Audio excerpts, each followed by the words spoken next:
God, what is it with fucking updates, man? They okay. There's that one. Full screen, left to screen. Feel like that used to be easier. Okay, so I'm gonna make you nice and big. Oh, I know you are. Hell yeah. That's where we're gonna start. Episode starts right there. I can't stop looking at the fact that like this shelf, my shelf is empty. That's behind me. Oh shit. We gotta change that. Well, I had a bunch of stuff on it, if you don't remember, but the other day, like I'm in the middle of work, I'm walking out of my room and I look over and I go, one of the screws is like pulling out of the wall. That's not good. Oh, shit. So we need to, all the other ones are fine, but this thing is just attached to the wall. It doesn't sit on the floor. Right. So I moved everything off and we're going to have to like repatch that part of the wall. So for now to be, for the podcast listeners, it doesn't mean fucking shit, but you know, it's just, when I'm all about like the area behind me when I do videos looking interesting. And then now I'm like, oh, just a fucking empty shelf back there. That's lame. Tell you what you could do is you could superimpose over the top like a GIF of something you like that just plays over the top of that the entire episode. Oh, that's a good idea. You do like Carlton dancing or something over it. Yeah. Who doesn't like Carlton dancing? Oh, absolutely. All right, we can't fuck around in this episode. Oh yeah, ladies and gentlemen, cranked and ranked. That's what you're watching and listening to. Cranked and Ranked is the name of the show. We rank band discographies among other things music related, but we do a lot of different bands. And if this is your first time here, we've been doing this for 5 years now, and we've done a shitload of bands. We've done metal bands, rock bands, punk bands, hip hop. Anything else? I feel like that kind of sums it all up. We haven't done any jazz, unfortunately. I apologize, everybody. I'm sure the Ornette Coleman ranking is down the pipes. Yeah. Yeah, that'll be an interesting one. But sometimes we do discographies that are very long, and we used to do like multiple part episodes. But I feel like in the day and age of like, you know, watching and listening to something as you want to, people can decide if it's a multiple part episode anyway. Like we could literally do a 90-minute episode and they could decide, well, this is a 4-parter. I mean, who fuck cares? So I'm like, well, since we're getting together, we're doing the work, we can do the full ranking in one episode in one go. And I feel like it keeps the momentum. I fucking hate this. Right as he says momentum. Yeah. I hate this. I need to upgrade my mic stand. I don't know anything about good mic stands, but this one is just too noisy, and I'm so goofy that I'm constantly just like, Yeah. And I'm compelled to hit it with this mallet every 5 seconds that I just can't control myself. So, but yeah, so today we're doing the full discography. Well, no, we're not the full discography. We're doing the discography of NOFX, NOFX, whatever you say it. It's NOFX. But NOFX. We are doing 18 releases. So NOFX has an interesting catalog because sometimes a band just puts out, okay, this band has 6 albums and that's it. But NOFX like have technically 15 legit full-length albums, and then there's a whole bunch of EPs, a few of which to me are very important in their discography. So when we were talking about what we were going to rank, I'm like, well, these 3 EPs need to be in the ranking because they're as important as albums to me. Yeah. And if you're a huge NOFX fan, and if you're watching this, I'm sorry. But I feel like I'm a very big NOFX fan, but we'll get into that.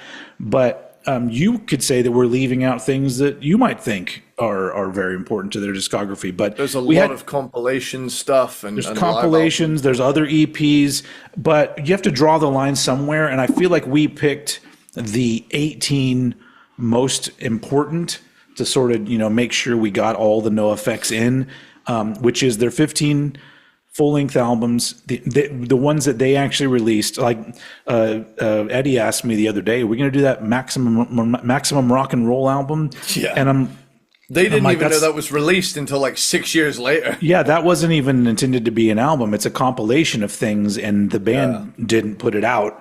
So I figured we're starting with Liberal Animation, the first album that they, put out on purpose, all the way through their last album, which would be, a single album. And then we're including 3 EPs that I think need to be talked about. We're going to include The Longest Line, which is, an important EP we'll get to when we talk about it. The Decline. I feel like any NoFX fan would be fucking pissed if we didn't throw The Decline in here. And then, of course, Half Album, which is the newest EP they put out, which is quite possibly the last thing they're going to put out. I don't know, because they didn't. I don't know if they technically said they were just calling it quits as a band as a whole forever, like that's totally it, or if they're just done touring and then maybe we'll get another album or an EP. I don't really know. I'm open for whatever. As we've learned, don't say you're breaking up forever, because it may not be the case. Oh, it worked excellently for Motley Crue. It did, really? Yeah. Signing a legal document that says you're never allowed to tour again. Yeah. And the Dirt does really well. If we've learned anything from the world, it's that if you sign a document, you're definitely not going to go against that. So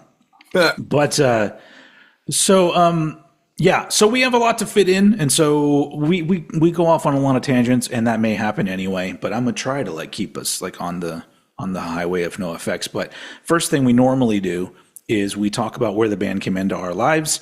For me, it was around 1993-ish. I saw the video for Bob from White Trash, Two Heebs and a Bean on the local public access music video show, which was called Raw Time. They played that on there. But my first actual album that I heard from NoFX was Punk and Drublic, which was 94. And but what that album did for me at that time, because honestly, that's one where I'm probably not going to make a whole lot of friends in this episode. But that's an album that I liked that album, but very quickly I went back and listened to the prior albums they did, and I was like, oh, this band's fucking great. And I immediately liked everything better than Punk and Drublic, even though Punk and Drublic is great. But so at that point, they, very quickly became one of my favorite bands. And for a small amount of time, probably somewhere in the mid 90s, probably, 96-ish, I'm pretty sure that I considered them my favorite band for a little bit. Wow. And so I kept up with them through all of the shit that they did, all of their albums, all their tours, all the trouble that they got into. Their television show. I don't even know if you knew that they did a television show. No, I didn't. No. Yeah, they did a reality show that was called Backstage Passport, and it was basically they filmed a documentary where they booked a tour. Oh yeah, they booked a tour in all these places that they shouldn't be going to, and and it's actually one of the most enjoyable documentary TV show kind of things I've ever seen. But they did that, and then at one point they end up getting banned from playing venues in America because they made a joke about the mass shootings that happened at the country concert here. Yep. I've got it here. It? I guess you only get shot in Vegas if you're in a country band. Damn. And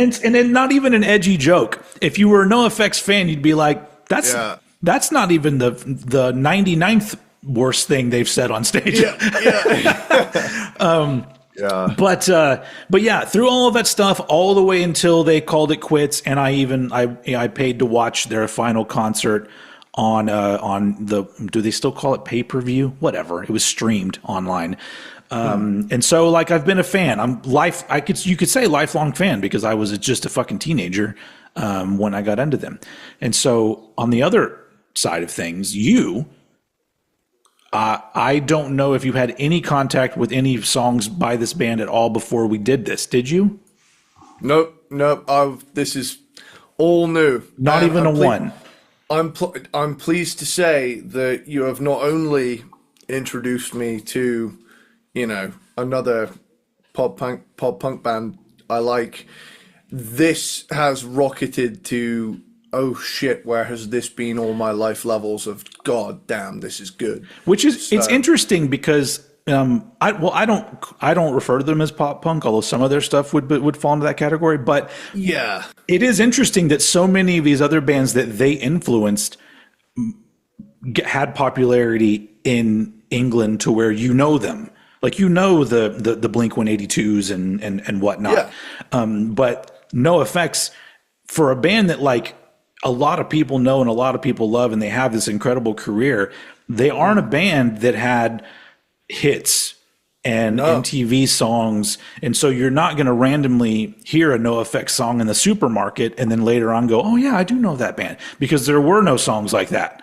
They did release some videos, but I don't know if they ever got played on MTV. I don't think that they gave them to MTV, if I remember right. I don't know. I might be wrong, but I don't think I ever saw a video on MTV. In fact, like they were very big on like staying an independent band. They were on Epitaph Records, and then Fat Mike started Fat Records, and then later on in their career they did all their stuff on Fat Records. But they had you have to understand, like, imagine that. Imagine you're the band, one of the bands that influenced bands like Green Day.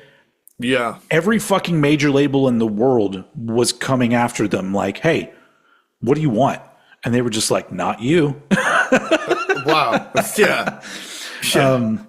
I think there's some good stories about that in their book that I read that's called the Hepatitis Bathtub.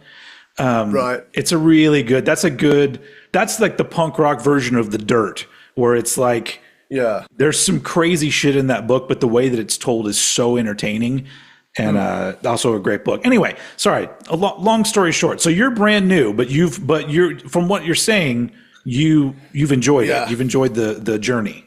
Yeah. Once I really started binging these albums, I actually went back around again with some of them. And that there's eras I like more than others, but like ultimately I enjoyed all of it, Yeah.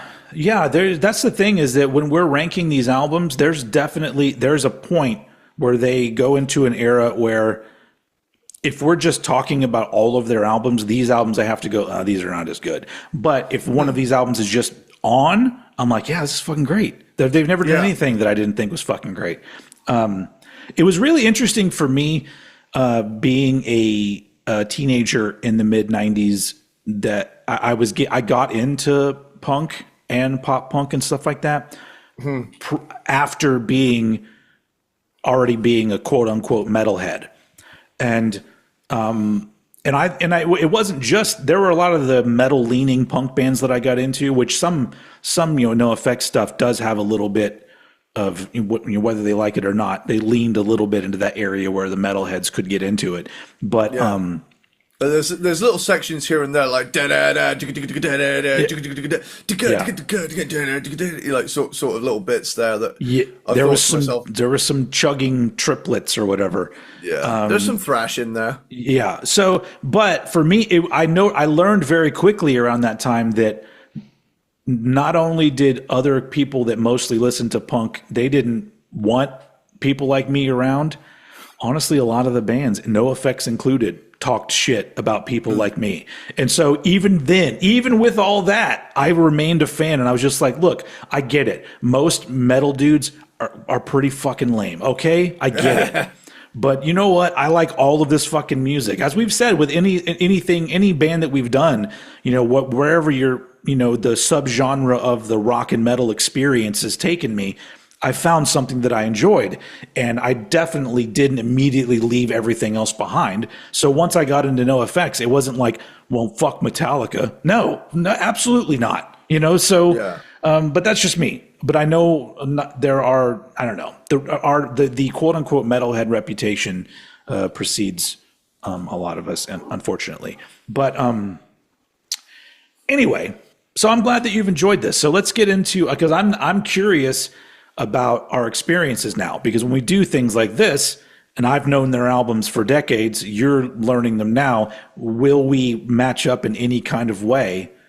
And for those of you out there that are big NoFX fans that are watching this ranking, hopefully, I'm going to give everything the respect it deserves because I love all of these albums. But I have come in contact with some NoFX fans that are just complete tools. So, because they think there's only one opinion you're supposed to have about NoFX stuff, and I'm just like, that's dumb, but okay. Yeah, I hate when people apply fucking objective truth to fucking subjective things. It's like, just dude, online douchebaggery that happens everywhere. Like I see people now that are like, why is everybody so shitty about The Last of Us? And I'm all like, what's wrong with video game culture? I'm like, it's not just video game culture. It's fucking people. People fucking suck for the most part. So anyway. Cool. All right, 18 releases to rank, correct? Yes, I was about to ask you the same thing. Yes, 18 releases. So let's start off. We got a long road, everybody. Hope you strap in, get yourself a coffee or a beer or some absinthe or whatever you feel like you want. And then let's get this shit started. And as usual, I throw it to Eddie Sparxx to start us off with his number 18 NoFX release. Cool. You've timed this perfectly because I really need to sneeze. Oh, that I knew it. I could see it in your face. It went. I didn't get the relief. Damn, that would have been a really good beginning to it. Yeah, I got snedged. Number 18. So no, that's the name of the album. So my number 18 is Half Album. Okay, so that's the most recent EP. Yeah, and I never like to say that like the most recent thing is my least favorite, but you'll notice here that like throughout the ranking I did it chronologically, and so when I there's like a string of albums where I'm like fuck yeah, and there's a string of albums where I'm like cool, yeah, and towards the end of that string I'm like we've been riding a line of cool to where it's for me it's like half of these albums are like holy shit, and the other half are like cool. Like I can't really point to anything bad to my ears about the lowest albums I have, but like it is just personal preference and what ended up being super cool to me, compared to stuff that I just think in a way, I mean, there are some stylistic changes across this trilogy of single, double, and half. But again, obviously it's an EP, so it's and it's the last, so it's an EP of songs rounding out the end of the quote unquote album trilogy. And it's more the same kind of vibe from these last few releases. Really, it's the one where I'm like, yep, this is the third of this one, and I'm not really surprised or blown away. I'm just like, I think they were all recorded around the same time, and I think the big thing with them doing the releases this way is that they were just like, man, most double albums are kind of shit, so let's just release them separate, and then we'll call the first one double album, even though it's not. So hang on, wait, I need to know. So did double album come out first, or was it single album that came out first? Because there's single, double, and half. No, single album came out first. Yeah. Okay. And then double album came. There you're right. Yeah, I get mixed up. So yeah, single album came out first, then double album, then half album. But yeah, like I'll get into it a little more on my next couple spaces to just let you in on where I'm camping out for a while. But yeah, it's more the same kind of vibe from these last few. So I wasn't surprised by any of it. So it got to a point where it was like, yeah, this is cool. This is NOFX most recent stuff, and it sounds like the last two things. So bada boom, bada bing. Over Sweet. to you. I agree with some things about that, but mine that's higher for me. My number 18 is the album First Ditch Effort from 2016. Yeah.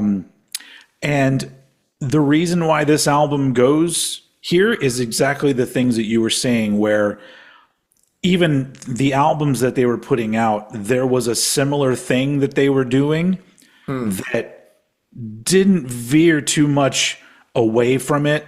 Whereas the thing that made me such a big fan of theirs in the beginning was that they did this string of albums where you knew what album you were listening to, because not only was sonically they approached things differently or with different producers, but also songwriting wise, there's just different things that would happen. And then eventually, really it kind of started to happen in the late 90s, but once we rolled into this century, everything just kind of evened out. And it was good stuff, but it was not as adventurous, and it seemed like the emphasis was more on Fat Mike's lyrics than a lot of other things. Yeah. Which is fine, because it's his baby, and he fucking, as far as I know, he writes everything. Yeah. But First Ditch Effort, it's just the last one of the series of albums where I go, yeah, I'm into, there's some songs I love on this. There's songs that I'm okay with. Overall, I think this is a good album, but not a great album. And it just sort of, it's one that like, I don't really find myself going back to as much as the other ones. So, we can move on quickly from that. My number 18, First Ditch Effort. Okay, so the next two are not going to be surprising in the slightest. My number 17 is Double Album. Okay, yeah. So I kind of had when we did the Metallica ranking and you were like, you put Reload really low because it was just the previous year. Yeah. I felt that way about Double Album and Half Album. Yeah. Particularly Half Album, where it was like, man, how much you got left? We can do quarter album next, Oh God, I wish. That'd be so good. Yeah, that actually that would have been funny. Yeah, yeah, but it's a companion to single album. Really, it's patchy. It's got a few highlights, and again, the later stuff has yet to stay with me like the '90s stuff. And it being the follow up and having virtually the same vibe, it strikes me as it feels more like a B-sides collection or leftovers from single album in a way. There's energy, but the consistency and punch isn't quite there. Yeah. Compared to previous releases, in my opinion, at least. Yeah. Speaking of, like, when you say something like leftovers, a really interesting thing that NoFX started doing around the late 90s is in between albums, they would put out different singles and stuff. And I think I first remember it happening. They put out this 7-inch in the late 90s called Fuck the Kids. And it is, it's a 7-inch, but each side has like 9 songs on it or something, but they're all like real short. And I love that one. We didn't rank that one, obviously, but I mean, it's because a lot of songs from those things and those singles, they would end up re-recording them and putting them on albums. So through starting from the late 90s on, you would find that I think pretty much every album, there'd be at least one song that was released somewhere else and it was re-recorded for the album, and maybe slightly different arrangement or whatever.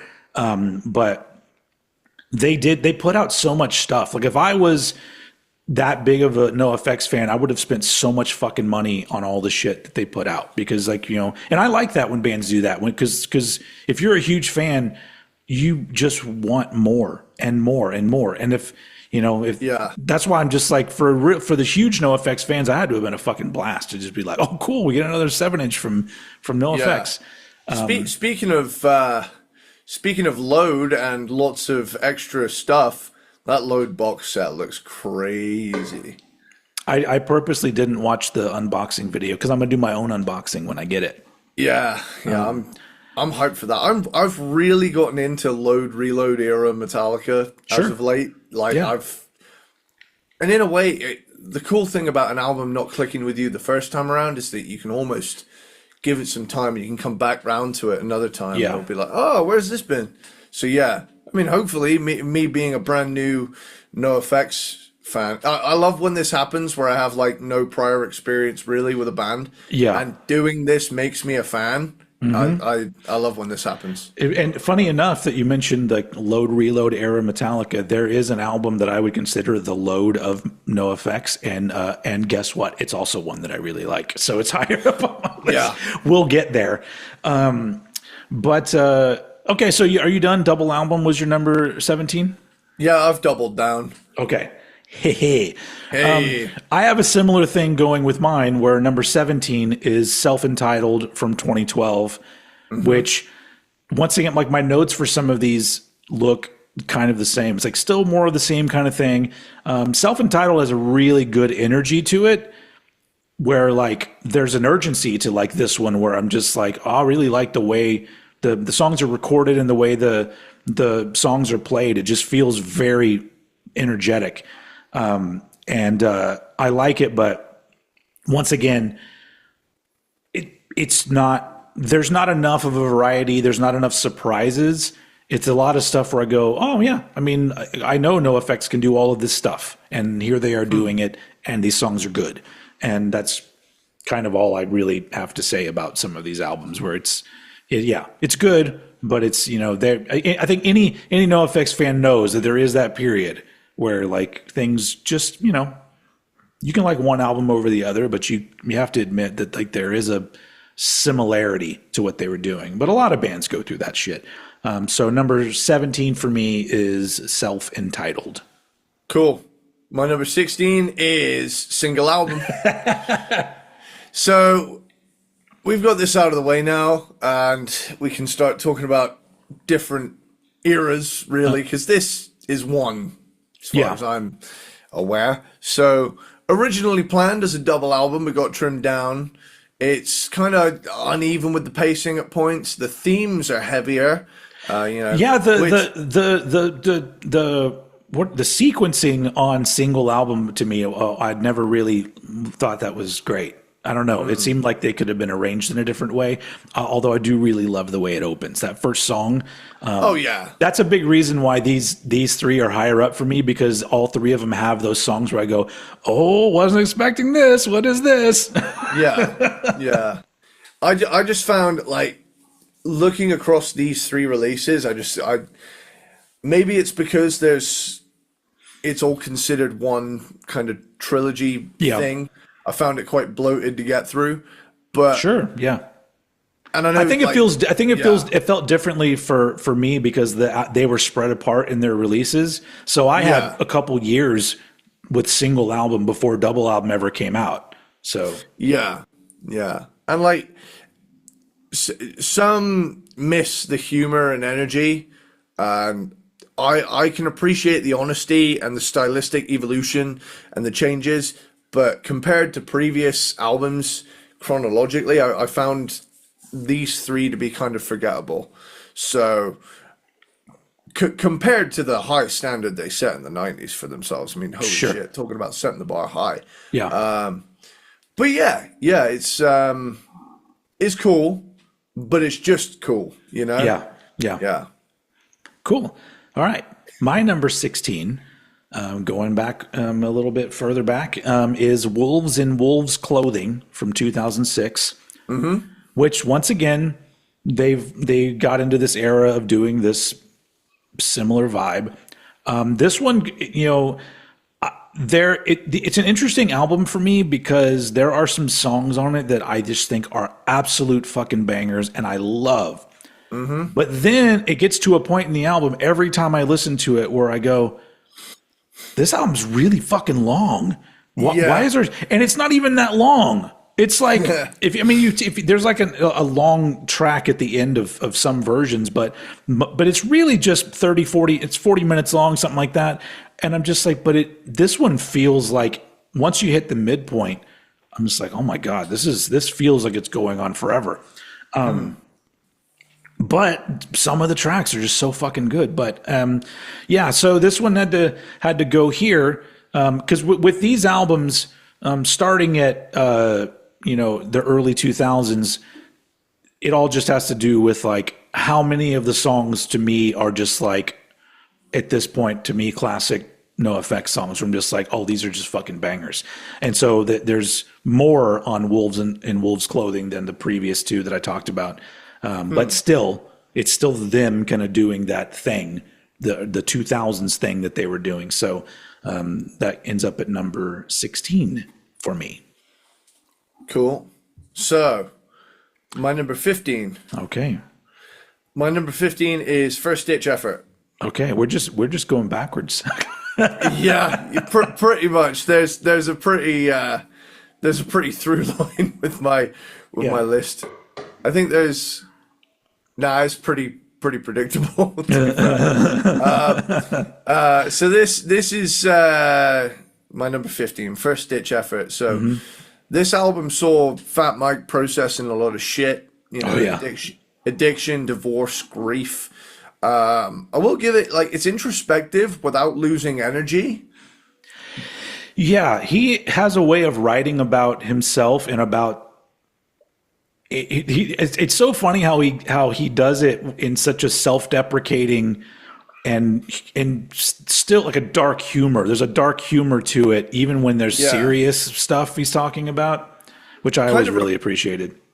That's a thing that's stuck with me is I find it very relatable. Like I'm the type of motherfucker who would like see someone stabbed in the street, I'd be like, obviously we're gonna call you an ambulance, but it could be worse. Yeah. you could be on fire. I've always had like a dark sense of humor, a way of coping with shit. Yeah. I've always found the best thing to do is step back, laugh at yourself, and move on. Yeah, that's a good way to process things. Maybe it's repressing it and it'll rear its ugly head another time, but right now it's working for me. I don't know. Speaking of that, I this had to come up at some point because I don't know if you know about this story, but speaking of like the dark humor of Fat Mike, did you ever hear about the incident at South by Southwest with people drinking alcohol, him giving them alcohol or something? Oh shit! No, I'm really new to this band. So South by Southwest is like a music. It's not even a festival. It's just like a conference where shitloads of bands come, and now it's way even bigger than that in Austin, Texas, where I grew up. So this particular year, I don't remember what year it was. I think it was right before First Ditch Effort, or maybe sometime earlier than that. But Fat Mike was doing a series of performances where he dressed up like a clown and he called himself Cokie the Clown. Yeah. And so in the performance, and I watched the whole performance online. I didn't go to the actual show, but I watched the performance online, and here's what happens in the performance. He comes out, there's a stage, and then there's like a backdrop. He comes out from behind the backdrop. And the first thing he does is he offers everybody some drinks. Everybody's holding out their thing. He's pouring drinks for everybody. I don't remember what it is. If it's like, rum or I don't fucking remember what it is. He's pouring everybody drinks. He pours out this whole bottle. Everyone's drinking. And then he starts doing these acoustic, depressing, fucking hilarious, sad songs. And he does like I feel like it's like a 20-minute set. And then when he finishes playing, there's a television next to him. And he turns on the television, and the television all of a sudden shows a video of him backstage pissing into the bottle. And then the camera follows him out onto the stage, and you see the crowd that's there and him pouring everybody. Oh, shit. Everybody shit. But here's the thing. according to him, that was even a trick where he just made everybody think that they were drinking his piss. But even then, they used the sleight of hand in the video where he actually just switched out the bottle and they were just drinking regular liquor or whatever.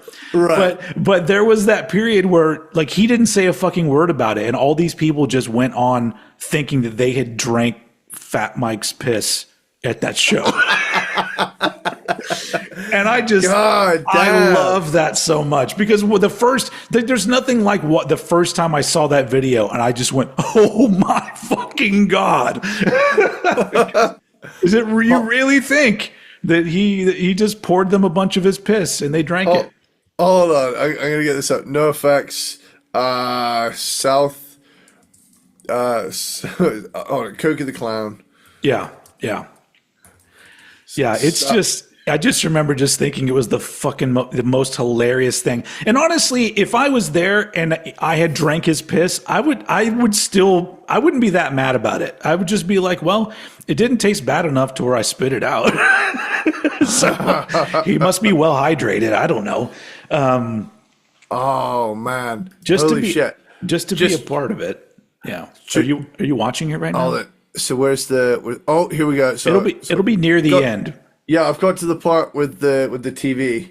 Okay. So yeah, the TV's turning on. Yeah. He's finishing his set. Okay. And I love this. Okay, hold on. Oh no, it fucking cut out before the video. Oh, that's lame. Hold on. Let me see if I can find it. Please hold, everybody. This is important. Hold up. Oh, fucking Vodafone ad, dude. God damn. Tell you what, fuck this. I'll watch it later, but holy shit. Report back later. But anyway, yeah. So that's one of the many things that like he has just gotten in trouble for, because it's just, he's always been a dude that ruffles feathers and doesn't give a shit. It's very Mike Patton shit terrorist era. Yeah. You know? Yeah. Anyway, I just think that things like that are just so fucking, you know, I know people throw around the term punk rock to mean like you're on the edge and you don't give a shit what the general public thinks, or you're taking risks or whatever. And so if you were going to call something punk rock, that'd be kind of punk, just to be like, you know, fuck with people that way. But anyway. You were talking about First Ditch Effort. Were you done with that? I was just gonna say, like, it's one of those things. There was a popular production to it, but it might not be production raw, but emotionally it's very raw. Mm-hmm. So there's kind of a yin yang kind of situation going on there. Mm-hmm. Either way, First Ditch Effort, it's good effort, it's a good album, but it's nowhere near the heights of their works that I've put higher. So I'm excited to get there to hear what you think about some of those. So we'll keep moving on. Number 15 for me is Coaster, or Frisbee, depending on what you own, from 2009. This one is, once again, more of the same kind of thing, but there's more great moments and great songs on this album. And one of them being My Orphan Year, which pretty sure he played an acoustic version of My Orphan Year at that Cokie the Clown show. Which like, that's like one of the best songs lyrically about losing your parents from somebody who didn't have a good relationship with their parents. Because that was kind of me, not to the same extent as him or a lot of other people, but I kind of related to it. And just lyrically speaking, everything about that song, I'm just like, it's just such a fucking amazingly well-written song. And that's the thing, is that even though I do say things like, well, his lyrics became more of a focus, it's because he's just so good at like a turn of phrase, or just having an interesting way of saying things that just comes across, for lack of a better term, very clever in the songs. And I just I like that. I like the way that he writes. And anyway, but Coaster's got, you know, several songs that I think are fucking great. But once again, it's that middle area of the 2000s NOFX, and so there is like a similarity to some of the stuff, but still good. And then, so we're moving on to number 14. I'm now realizing that it's self-entitled. No, it's my 14, and right. I'm not by any means saying that they keep getting worse. It's just that they get to a point and then maintain the same level of quality. So Well, it just made sense to just do it this way. But we ran, well, I don't know if we both did, but I ran into this issue ranking like Iron Maiden and stuff like that, where like a band gets to a point where they have a sound that they're comfortable with doing, and that's the way their music is coming out. And so at that point, if you're not a big fan of these bands, then this music isn't for you. So it's just, move on. Do just like I say to everybody else, if you only like the first 4 albums of whatever band it is that you're talking about, cool. But that doesn't make you better than everybody else or doesn't make you right. It just means that you just like these first ones. So anyway. Yeah. Subjective. So where was I? Self-entitled, yeah? Yes. Cool. So again, this one, it's this era of they've gotten a little more introspective. The tone is getting darker on this one. Mike's voice is harsher. The production's more stripped down. Yeah. And the lyrics, again, they're more personal. But pretty much the same thing I said with the last one, except this one came first.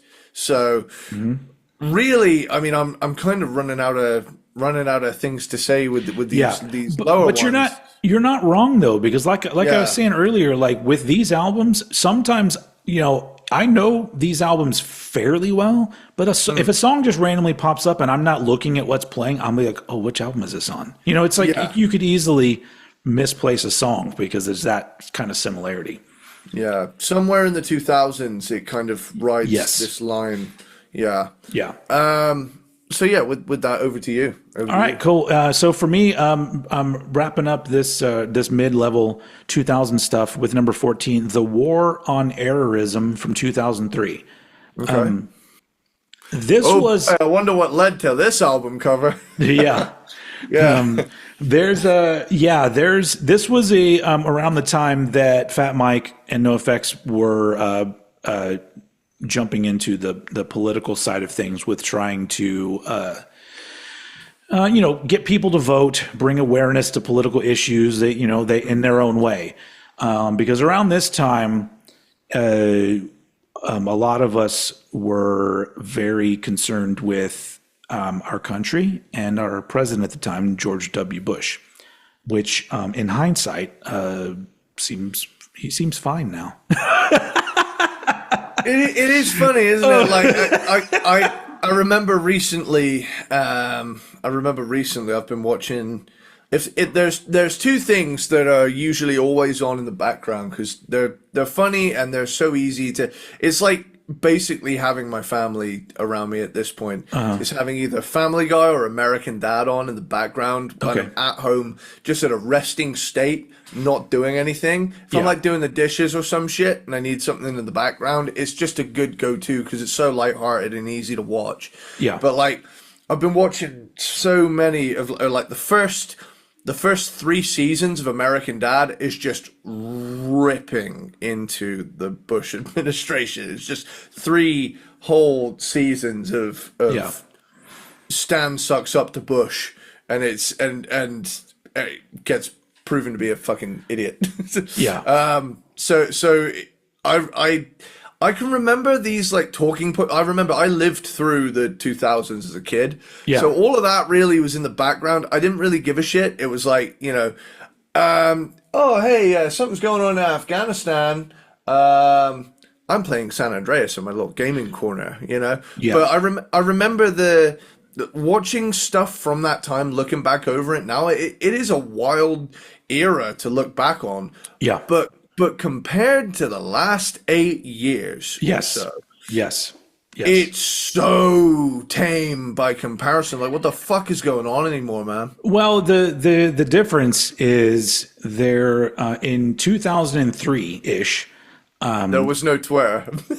Well, that's the thing. Yeah. There were a lot of people on the internet, as opposed to recently, where everyone is on the internet, including people that shouldn't be on the internet because they're not smart enough to understand all the shit that goes on the internet. So unfortunately, that's a large amount of people.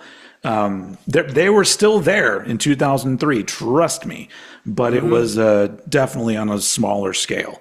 But anyway, War on Airism was, I remember buying this album when it came out, and it really was the first one that I bought when I went, oh, okay, this is good, but this is not as exciting. Even though there are some songs in there that I absolutely love. The Idiots Are Taking Over is one of my favorite NoFX songs. But I realized that the band had settled into something that I wasn't as excited about. And so this is kind of where I went to being a little bit less of a fan. I was still into what they were doing, but I wasn't going to run and tell everybody about this album. Oh my God, have you heard the new NoFX? It didn't happen at that point. But I appreciated, their angle on things. I still think the humor was there, and they were talking about some important things and keeping the humor and that whole era of NoFX around that time was cool. I just think musically it wasn't exciting to me, and but I really do think that. I might be wrong. The only way to confirm this is if Fat Mike watches this and he can email me at oldheadpodcast@gmail.com or comment on the video and say, no, Oldhead, you're full of shit. I think the honing in on a certain style, a lot of the things that they were doing, which were the more technical things and the things that could be leaning towards crossover thrash or whatever, I think Fat Mike just didn't want to be associated with metal in any way. And so that he leaned more into punk. And then, then the elements became more like, oh, we're including ska or we're including whatever. But even then it got even more honed in on, okay, no, now we're just writing these NoFX style punk songs. That's what we do. And I almost feel like it was just an attempt to just shed all that other shit, but all that other shit is what I loved. So along with these kind of songs that he was doing. So he's tired of their uniqueness. I had to drop a Chuck Mosley line. I thought nice. But I might be wrong, but I just feel like there was just a push to just get rid of all these other fucking people. And I'm like, well, I am one of those fucking people. Fat Mike. So my number 14 is The War on Airism. Okay. Cool. So, my number 13 is Frisbee / Coaster. Yeah. And this one, it's kind of this. It's got a clever title. I love the title, and I love how they packaged it. I fucking love that. Yeah. And this album is kind of the tail end of that era where it blends the goofy and the sincere pretty seamlessly, and that deserves credit. And it's full of sarcastic energy, but there's some introspective lower moments that were unusually personal for NoFX at the time. So in a way, this one, I appreciate this one on being the first step in that direction. So that at least is a change from the previous to where the previous two, this gets a little more personal, starts getting a little bit more personal. There's still some political stuff in there. But the previous two albums were very, 9/11 happened, and now the shit that happened with it is happening. So, yeah. This part, though, we're beginning to enter an era that I am I'm still pretty invested on stylistically what's going on. So with that, it's weird for me to feel nostalgic for Bush. It's it's not that, but it's I don't know, man. Anything but now. Well, I think the problem is is that because most presidents, I'm going to probably say all of them, but I'm not that politically involved to know. But I guarantee you that if you drill down into different instances of each president's performance and the things that they did, every one of them is a scumbag, and I understand that. But I think the problem with Bush was he was a scumbag, and he seemed like an idiot as well, and so people were just like, ugh. Now watch this drive. Yeah. But comparatively speaking to where we are now, Bush doesn't seem that dumb anymore. I don't know. That's the thing that really sucks about American politics is that people like to some people will say they're not taking a side when they are taking a side. And usually those people will say things like, "Oh, politicians are awful." And that should be the thing where everyone goes, "Duh." Yeah. Because and I want to say, I mean, there could be a few here and there that maybe aren't so bad, but those are the ones that I feel like have the biggest fucking struggle, but it's always like, all politicians are bad. I'm like, yeah, but that's just like saying all cookies are yummy. Like sometimes you're going to have a cookie and you'll be like, oh, this is amazing. And then another cookie you'll be like, that's pretty good. So there's levels to everything. And if you don't understand that there's levels to everything, then you probably don't need to be talking about anything because there is a better and worse. Anyway, so I don't know where I was very involved in reading about political shit around that time, early 2000s, because I wanted to be informed, because all of a sudden I was like, well, because that was around the time that I kept meeting people that wanted to engage. Because I've always been, I think I just look like a lefty. You just look at me and you're just like, look at this fucking guy. So, so I wanted to be able to match them and be like, you don't know what the fuck you're talking about. So I knew a lot about what was going on at that point. After that period of time, it got so exhausting that I've never gone back again. I've never gone back to trying to know what's going on. I'm just like, it feels hopeless. It feels stupid. And I don't know what to do. I don't have the answers. I don't have the answers. And so me talking about anything is pretty dumb because I don't have any answers. Anyway, so that was coaster / frisbee? Yeah. Okay, so for now we're getting into similar territory of you, where I'm going to have the most recent 3 releases in an order. But here's my order: number 13, half album from 2024, the last release from NOFX. So these 3, for me, is the most adventurous that the band and Fat Mike's songwriting have been in years for me. Because there are some things that, yes, do sound similar to what they had already been doing. I understand that. But each one of these releases has just, there's something about it where it feels the most, I get the most of a similar feeling that I did in the 90s with these albums, with these 2 albums in this EP, where I didn't quite know what was going to happen next. There were songs that were legitimate surprises. I mean, ending half album on The Last Drag, I'm just like, yeah, it's like a fucking 6+ minute song. And it kind of you go through some shit in that song.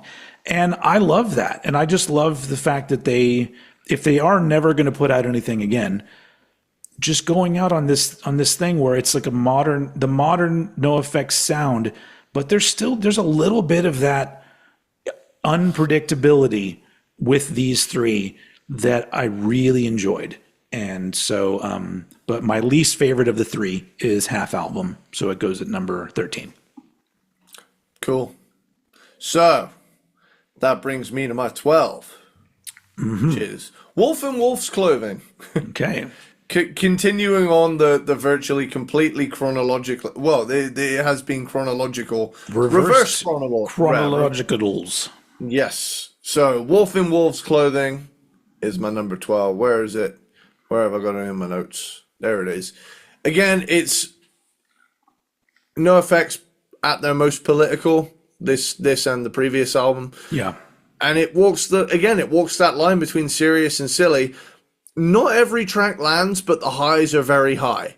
So, and that pretty much applies to the next one I'm going to talk about, which is why I've not really got an awful lot here to say about Sure. Wolf and Wolf's Clothing. But again, it's this political era. It's mid 2000s, 2006. All the subsequent awful shit is going on after both of them fell. So with that, Wolf and Wolf's Clothing, Cool. cool. All right. So number 12 is single album from 2021, the first of the three. And this one was, I remember getting this one when it came out, and that same thing, that ending on the last drag. This one starts with a song called The Big Drag, which online I saw some fans were like, what the fuck is this song? And I'm like, it's fucking amazing. What are you talking about? Like, I know it's not a punk song at all, but it is one of, it's like, I don't remember how long that song is, but like the song, I don't think there's a repeating part in that song. Like, it just goes on a weird windy thing with the riffs and the lyrics, where it's just so like, what the fuck is this? And I love it. I love it so much. So yeah, this is out of the two of the full lengths, this has, standout tracks that I absolutely love. And it's the same sort of thing where I was surprised at some of the things, and it felt adventurous, for lack of a better term. But really, with single album, I think for me, it's that there's less of the album that I absolutely love, and I think the sequencing is kind of strange. Aside from, I like the big drag starting it off, but there's other things where I feel like it could have been moved around a little bit, and maybe I might feel better about it. But at the end of the day, it's the number of songs that I'm just like, oh fuck yeah. And so there's more of those on double album. So single album for me goes at number 12. Cool. Well, my number 11. My number 11. And my last reverse chronological pick. It gets more interesting from here on out. Okay. War on Errorism. Uh-huh. It's the beginning of the particularly political NoFX stuff. It's released during the Bush years. This album captured that frustration of politically active alternative people at the time. Yeah. And it's focused, it's fun, and it marks one of NoFX's most consistent post-millennium track lists. I think that this is, still fun. I completely get what you mean, though, when the spectrum of NoFX has narrowed significantly at this point. Yeah. That's a good way to put it. Thank you. Yeah. That's why you're here. I think, well, there's certainly a spectrum, and I'm on it. So, well, me too, buddy. Well, so with that, really, I think, yeah. I will say one thing though, and it's completely unrelated to this album. All right. You said something earlier, and it reminded me of something. And I had a Del Preston moment, and I had something really good then, but it's gone earlier on, and I've remembered it. So we were talking about something about like forgetting what to say or something like that. And one time, I don't know if I've ever told you this, but we were doing a cover of Children of the Grave. And when it gets to that third verse, in Sage, in Sage, Eddie's band Sage. Yep, we've won the heat. By the way, we've won the. We got to bring that up. We made it to the finals. So they're actually one step closer to playing. Is it Bloodstock? Yeah. Actually, playing Bloodstock.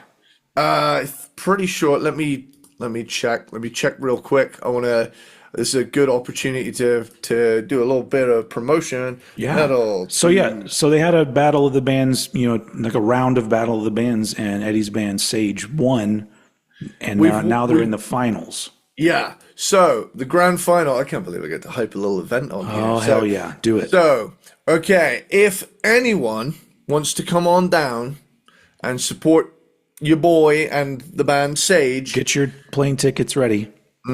So we are going to be at Livewire Youth Music in Saltash. That's in Cornwall.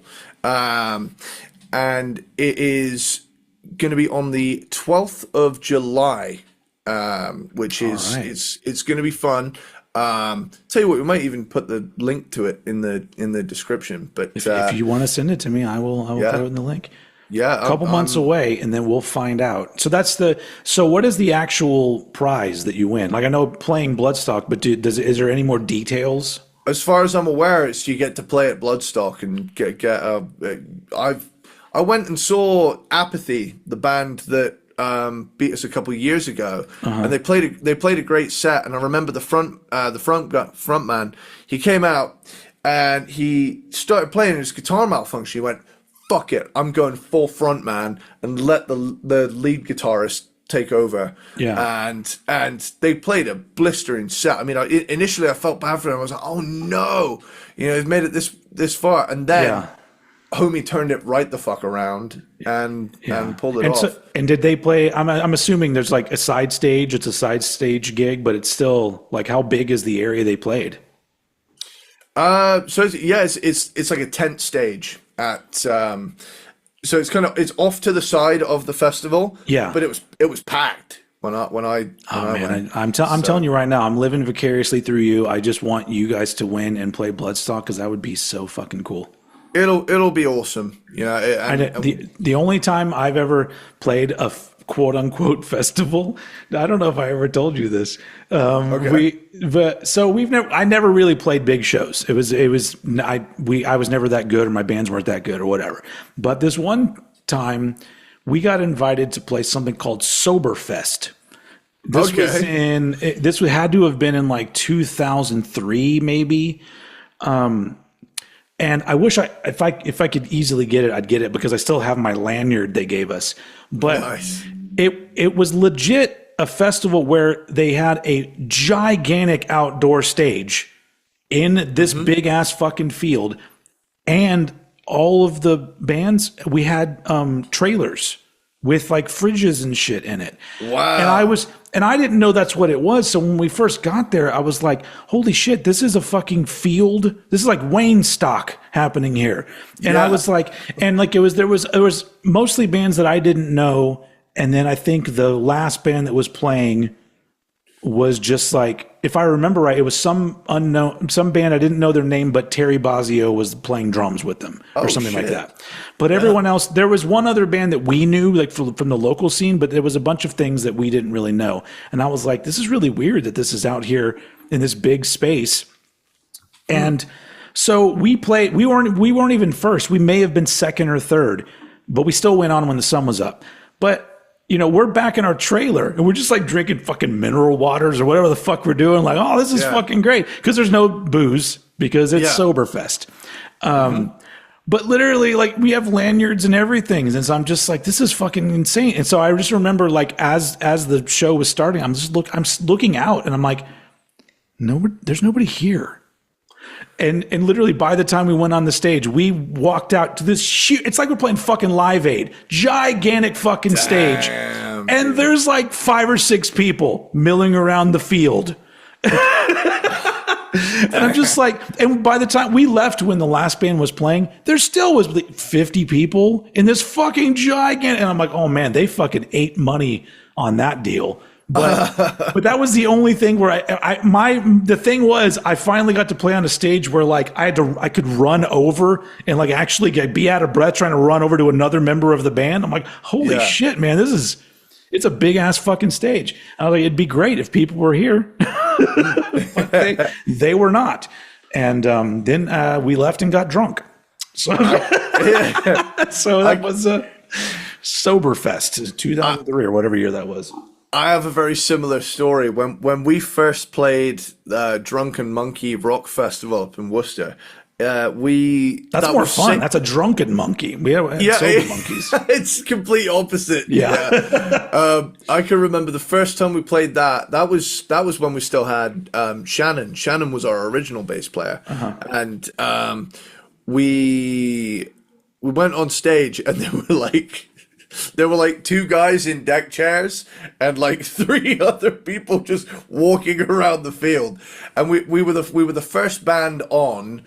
The festival started the Friday night. Yeah. So when we started playing, everybody was hungover from Friday, and we were the first band on the smaller stage. Yeah. So, but then the following year we played it, and we were the first band on I believe it was the first band on the Friday. So we had more people there that hadn't completely incapacitated themselves yet. But either way, how did we get here?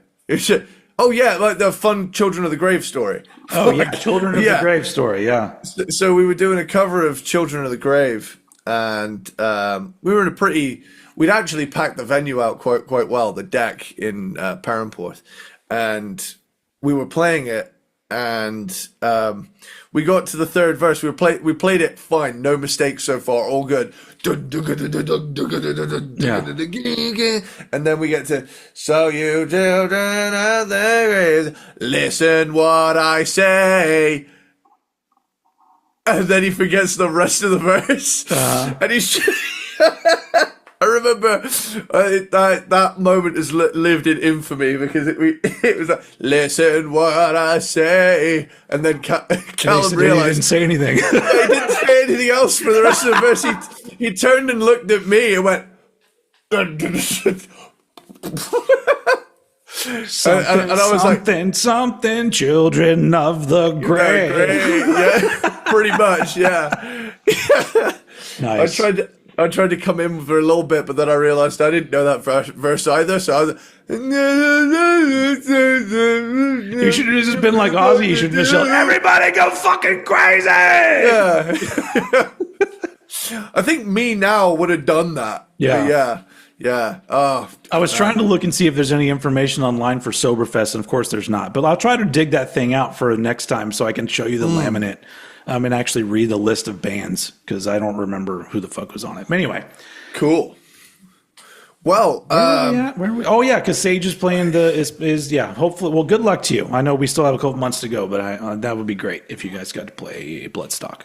Yeah. I'm looking forward to it. Gonna be good fun. If we win and we get the Bloodstock, and if we don't, it's been a great networking opportunity. We always get to meet bands and stuff. Sure, yeah. But considering how fun it was to play that set, I'm just really looking forward to everything going forward. So, yeah. Cool. Where were we?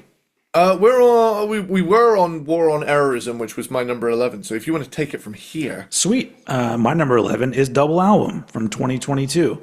Okay. So this is their last full length, and my favorite of the three, just because like this one was like an immediate thing for me. When this album came out and I first heard it, I was just like, oh my God, like this whole album is fucking great. I love it. And probably out of these albums, my favorite song is called My Favorite Enemy.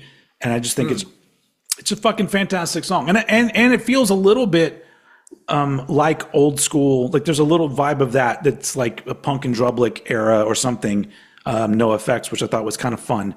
But yeah, it's the same thing with the other two. I feel like they got more adventurous right before calling it quits. I don't know if it was because of that, like when maybe Fat Mike was writing these songs and had the idea that like, well, I think we're going to call it quits soon. So maybe I'll just like throw every idea I have in there. I don't know. But yeah, to me, Double Album is a great final album, and it does have the most, when it comes to a full track list, the most that I'm just like, yeah, this album is just good all the way through to me.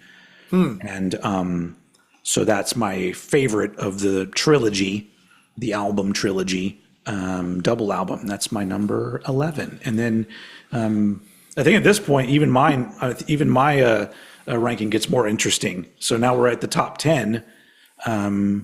Yeah, let's do it.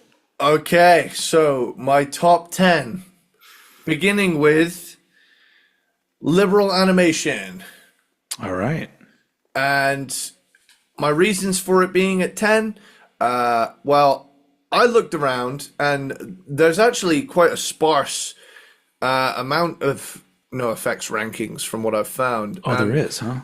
Yeah, and I've looked around, and the general consensus seems to be that liberal animation is the bottom pick for everyone I've seen, where everybody's just like, yeah, this is shit, fuck this album.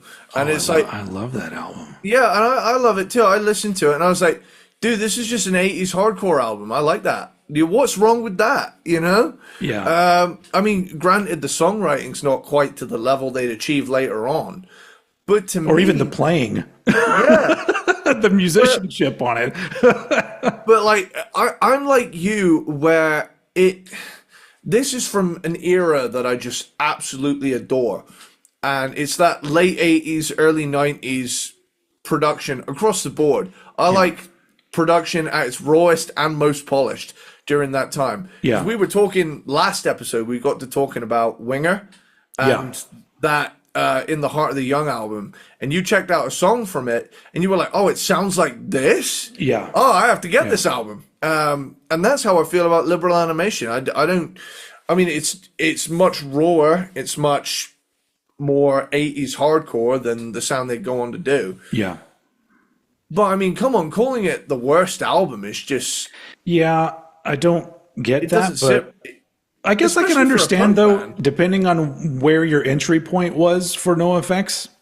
Yeah, I suppose. This could be like a big turnoff, really. So I get it. Yeah. But I suppose, like, this is during that era where, like you said, with the whole crossover thrash vibe, Yeah. I think a lot of people who are purists about NoFX are like, oh, dangerously close to a metal riff. Duh, can't have metal. Gotta be punk. No metal. Yeah. Got your peanut butter on my chocolate, even though it's really fucking good. Hey, speaking of, there's a song on Liberal Animation called "You Put Your Chocolate in My Peanut Butter." Hey, it's a callback. Nice. So yeah, I mean, I like it personally. Yeah. Although I had to concede that they would go on to form more of an identity and make much better albums. But this is the first album that when I see it, I'm like, oh, I might put that on. Yeah. I did. Yeah. There's this is an album that if that's a sound that I want, that no other NoFX album is going to work for me. Sometimes that I'll get into it because that's a little bit higher up for me. But sometimes that's the one I have to listen to.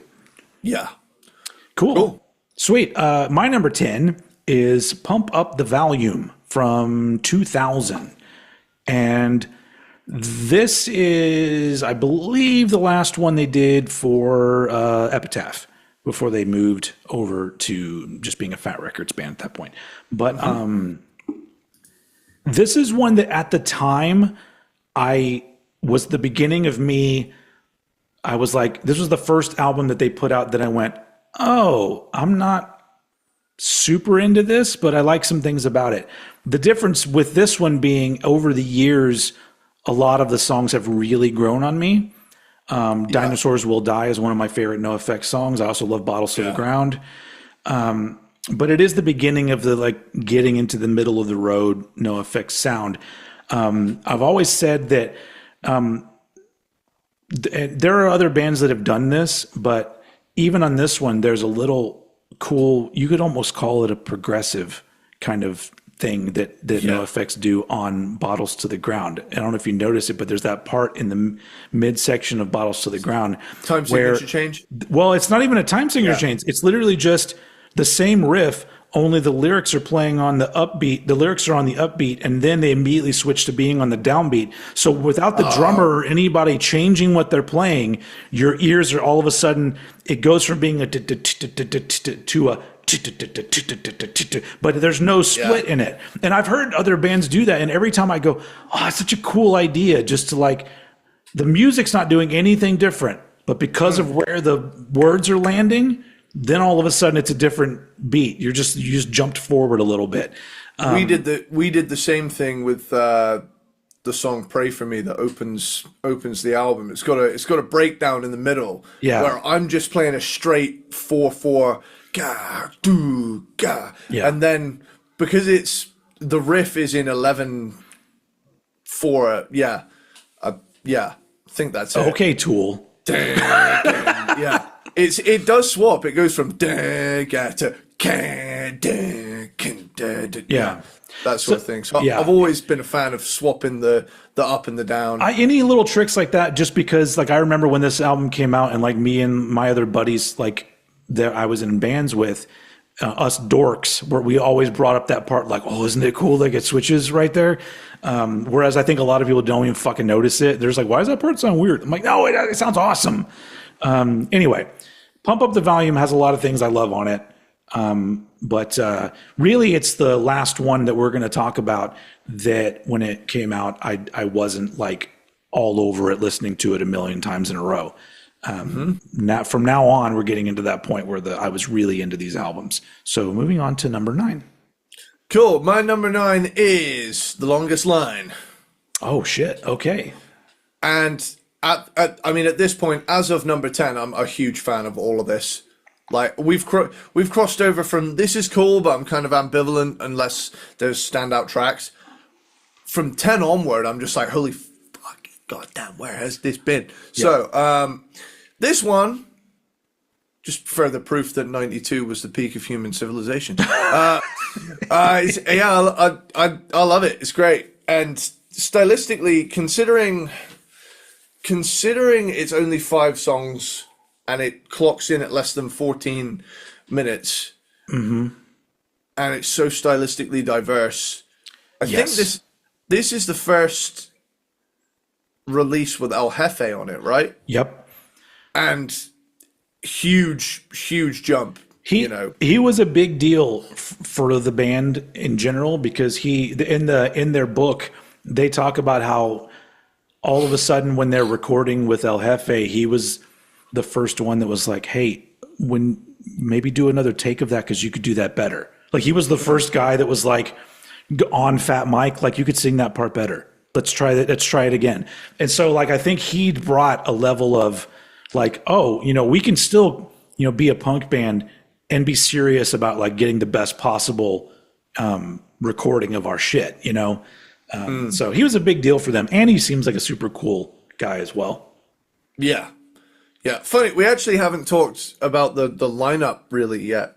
Yeah, the core lineup for majority of their existence was Fat Mike, El Jefe, Eric Melvin, and Eric Sandin. Eric Sander, or Sandin, or Smelly, and as they call him. But yeah, cool. Eric Melvin is whenever I talk to my dog Melvin, I always think of Eric Melvin because he's the one member after watching like the TV show and reading their book, he's the one guy I'm like, if I could hang out with anybody from NOFX or NOFX, I would like to hang out with Eric Melvin. He just seems like awesome as fuck. So cool. Anyway. There you go. If anybody knows Eric Melvin, send him my way. Yeah. But yeah, do that. Yeah. But as far as releases go, this is an EP, so yeah, it did get knocked a few points because some of these are full albums and I'm engaged all the way through. And they're twice the length, but they almost don't feel like it. They're pretty in and out with their album times for the most part. So yeah, with that, you wanna pick up with your number 9? Yeah, my number 9. Number 9. We talked about this on the last episode from 1997. So Long and Thanks for All the Shoes, which was like one of my top 10. Of the last episode of 1997, but it goes down to number 9 in NOFX albums. So this was, I talked about it on the last episode. This is the last one. I couldn't stop listening to this album when it came out because it was like it's still like a varied album stylistically, but being a little bit more in some of the areas straightforward in the punk kind of vibe, I guess. But I think the thing I figured out over the years about So Long and Thanks for All the Shoes is the thing that feels interesting about it is that it does feel like something new, but also feels very familiar for a NoFX fan. And so to me, now I look at it as kind of a transitional album where it really is like the making a really interesting album that goes a lot of unexpected places, but at the same time focused enough to for the people that were not big on their previous album, which we'll get to because it's higher up on my list, won a lot of fans back. But still, yeah. So there's a lot of good energy to it, good variety of songs. It's fucking great. But honestly, like the other 8 to me are like way above this one, even though I love it. But that's my number 9. So Long and Thanks for All the Shoes. Cool. Well, my number 8, possibly possibly the sexiest album cover in this discography. It is S&M Airlines. Yep. Which was drawn by Ed Repka. Oh my God! So not only are they making music that has crossover thrash elements in it, but they're using an artist that's popular for doing thrash metal album covers. I love that album cover. It's fucking great. Yeah, it's a brilliant album cover. And you know what? It's one of those album covers where if it didn't have the NoFX name on it, I'd assume it was a hair metal band. Yes. 100% would have. You could slap the Rat logo on that, and I believe it. Yeah. This album and the album after it, the guitar player in the band, Steve Kidweiler, I think is his name. Yeah, Steve Kidweiler is how you pronounce it. He brought something cool to the band but I feel like what he brought. Like I almost refer to like S&M and Ribbed as the long hair era of NoFX. Yeah. Because like those are the albums that I feel like the metal folk could get involved in it. It's almost like, like when I see footage of that era of the band, it reminds me of the long hair era of Nirvana when they had Jason Everman or whatever is that his name, Jason Everman on guitar, and you watch them and it's just a bunch of fucking hair. And I'm just like, that's cool. I love the vibe of that. I love that vibe of that era. Honestly, if I could go back in time and see any Nirvana era, it would be that post Bleach when they're a 4-piece. That just seems fucking great. Same thing for NoFX. I would go back in time and I would watch them. Probably on maybe the tour for S&M Airlines because it's cool to see that version of the band also playing liberal animation stuff. So anyway, what I'm literally talking about an album that it's not even mine. It's you're talking about it, but I love that era, and I feel like even though they didn't want the metal tinges, I think that Steve brought those, and I love it. So. I like them. I like them too. Yeah. And you know what? On any given day of the week, this could rocket up to my top 3, depending on the mood. But I was thinking if I'm going to give it a flat, semi-objective thing.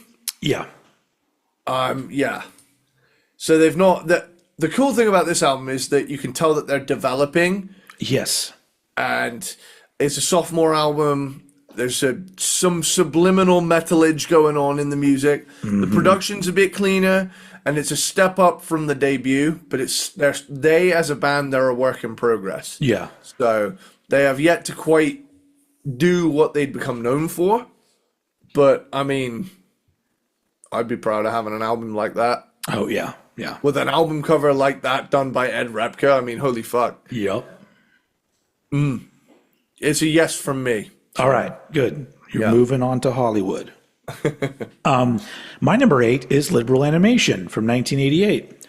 And I absolutely love the rawness of this album, and I always loved that it feels and sounds like a band who barely know how to play their own songs, and it's just so much fun. Like there's something about this, like even the drumming, like it feels a little bit like not quite right. and I just love it. It sometimes feels a little rushed, the drumming. But like everything about this album sounds like, if you're going to look at them and call them a punk band, this to me feels like the punk album, because it's got the vibe, it's got the production, it's got the rawness, and it just sounds and feels fucking amazing. It's just, but there's no other album they did that sounds like this. So like I said, like sometimes I'm like, I think of NOFX and I go, oh, I want the unhinged, off the rails version of NOFX. It has to be Liberal Animation. And I love it. Everything about it. It's just stupid, fun, punk, made by dudes that you can tell the passion is there, but they're just like, fuck it. And like, I love that fuck it vibe. And it's just so much fun. So for me, plus the song Beer Bong is fun as shit. But my number 8, Liberal Animation. Cool. So my number 7 is The Decline. Okay, all right. So NOFX goes Rush. I'm in. Don't say that too loud. Yeah. Seriously though, it rocks. I mean, I didn't think it'd be possible to do a 20-minute punk song that stayed entertaining, and yet here we are. I mean, it's good, and it's the punk rock equivalent of a progressive rock epic. I'll be the first to tell you now that it is an insane grower of an album, where the more you hear it over the years, if you come back to it, it becomes better the more that I listen to it. And it was the very last song that they played of their very last show. They played the whole fucking thing. Yeah. They'd been playing it at some shows apparently. I didn't know that because I hadn't seen them live in a few years.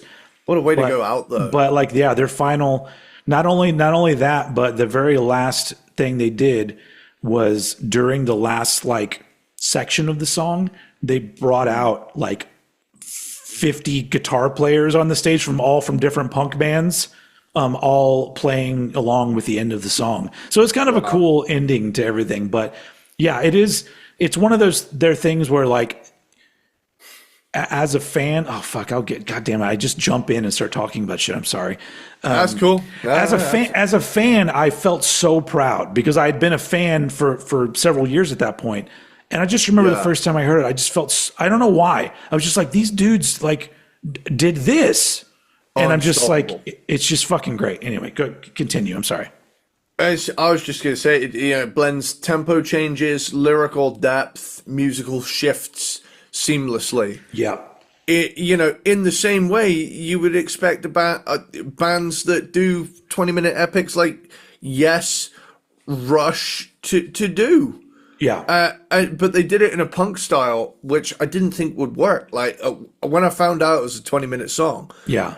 Being a punk band, admittedly, I was kind of skeptical. I was like, man, this is going to take a lot to impress me. And they literally could have just played like a fast galloping beat for 20 minutes and just done. I wouldn't have been surprised, but my dogs would have been surprised though. They would have been like, "This is an outrage." I love The Decline. It's somehow serious and sarcastic altogether. Yeah, and it's brilliant. It is a without filleting the band too much, it is a work of brilliance, frankly. Mm-hmm. And I agree. I agree. And it is a shining beacon in a very exciting musical time for this sort of stuff. So, yeah. It's good. Yeah, it's very good. Very good. Yeah, cool. My number 7 is the album that very recently somebody on I believe it was on Facebook told me that any real NoFX fan knows that this is their best album. And it goes at number 7 for me. Punk in Drublic is number 7 from 1994. Wow. Because here's the thing. This was my introduction to NOFX. I can't even say, people will use that and be like, well, it was my introduction. That's why I love it so much. Yeah, it was mine too. I have a theory about not just this album, but music for the normal music folk, which even some people out there that are big music fans and they go to a lot of concerts, they're still basic music folk, and that's okay. But you got to understand that, because I think with this album and a lot of other albums, what people do is they focus on the small amount of classic bangers, and then they go, wow, it's a fucking amazing album. And same way that people people will, once I got into Judas Priest, I would see people comment things about an album like a Killing Machine, Hellbent for Leather or whatever. Well, it's a perfect metal album. I'm all like, did you hear all the songs on it that weren't metal? Yeah, because I think that people have an image of an album and they know these songs and they go, this is it. This is the best thing ever. This is my opinion, or whatever. And it's just I think that's what people do, is that they're not big enough fans, and music isn't that important in their lives where they don't know the ins and outs of everything they're talking about. Whereas people like me and like you, where we've devoted our fucking lives to this and still do, it's a little annoying because I'm like, I don't need all of you to be obsessive like me, but stay in your lane. So I think with Punk and Drublic, the thing that it has going for it is it's front loaded. The first half of the album is unfuckwithable. It's amazing. And there's some unfuckwithable songs on the second half of the album, but there's also some stuff where even at the time I was like, these songs feel like they should have been worked on a little bit longer before they put them out. And it's got, it doesn't help the fact, that it's got Linoleum on it, which is one of their most famous songs. And then Leave It Alone, which actually had a video, but I don't think it got played on MTV ever. But I just think that it's you have an album like this that was a very important album in 90s punk. It's front loaded with classic bangers, and it ends on a high note. Rico's a fucking amazing song. Yeah. And so I think people latch onto all those things and they're just like, yep, best thing they ever did. Don't even argue with me. You're not a real NOFX fan. I'm just like, no, thank you. Shut the fuck up. Yeah. You're looking in the fucking mirror, dude. Yeah. But once again, if this is your favorite NOFX album and you love every fucking song on it, then I'm like, more power to you. Great. Because I'm not going to say that shit. It's like any real NOFX fan knows that this album is number 7. But yeah, it's my number 7 because while it has some fucking classic bangers on it, as an album all the way through, there's always been things about it. A few songs in the second half where I go, it kind of loses a little bit of steam for me. And when your highs are that high in the beginning of the fucking album and then it loses steam, it's a very big drop for me. So overall, still an album that totally deserves a lot of praise. That's the thing, is that I'm a fan of all these albums. So it's in my top 10. It's just not my number 1. And so number 7 for me is Punk and Drublic. Okay. Sweet. Okay. Well, we're getting into some deep albums now. Oh shit. Likey. And this next one gets kind of, from what I've seen, it gets kind of treated like the redheaded stepchild of the flock, so to speak. I'm talking about Heavy Petting Zoo. Yeah, this is the one I refer to as the load of NOFX. And it, like I say, it's. Can you say redheaded stepchild anymore? Feels like something you're not. You can say it, but it's always been very bizarre to me because aren't redheads special? So, like, why do we always refer to redheaded stepchild like it's a bad thing? Because it wouldn't it be because there's less redheads. Although nowadays you seem to see everybody's like, I'm a redhead. I'm all like, are you really? And I've managed to get the genuine article. I'm dating one. Oh, see, there you go. But I think if I remember right, statistically speaking, there's a lot less actual redheads in the world. Let's up the game. I'm engaged to one. So engaged. Lock that shit down. Lock that shit down. Mm-hmm. I was like, red hair, ring. Didn't even know her name. But yeah, this is one of those albums. It is experimental. Also, the vinyl version of this album is called "Eating Lamb." Wow, it has a different album cover where isn't it a guy 69ing the sheep? Yes. Yeah. Hold on. So that's the version I have on vinyl. Is eating. Well, I think all the vinyl versions are eating lamb. Yeah. Oh shit. Fuck. What did I do? Sorry, I did some computer shit that. Yeah. Stop doing computer shit during the show. God. I'm trying to do the show. The stuff that's making the show happen is fucking up. So we got here, Heavy Petting Zoo. Just noticed his bare ass. I've been. Yep. Yep. It's. I mean, it's a mutually beneficial thing that's happening. It's not just absolutely. animal abuse. The animal is, also abusing the human or something. Yeah. So with that, yeah. I mean, it's a fun album. Mm-hmm. I think it's fun. It's a little different, mm-hmm. but I like it. I don't get the hate, frankly. I've never gotten the hate for that album. Yeah, never. Yeah, me either. I feel like sometimes shit happens where I'm like, am I the only sane person? No, I just think that there are so many people that just don't like it when something's different.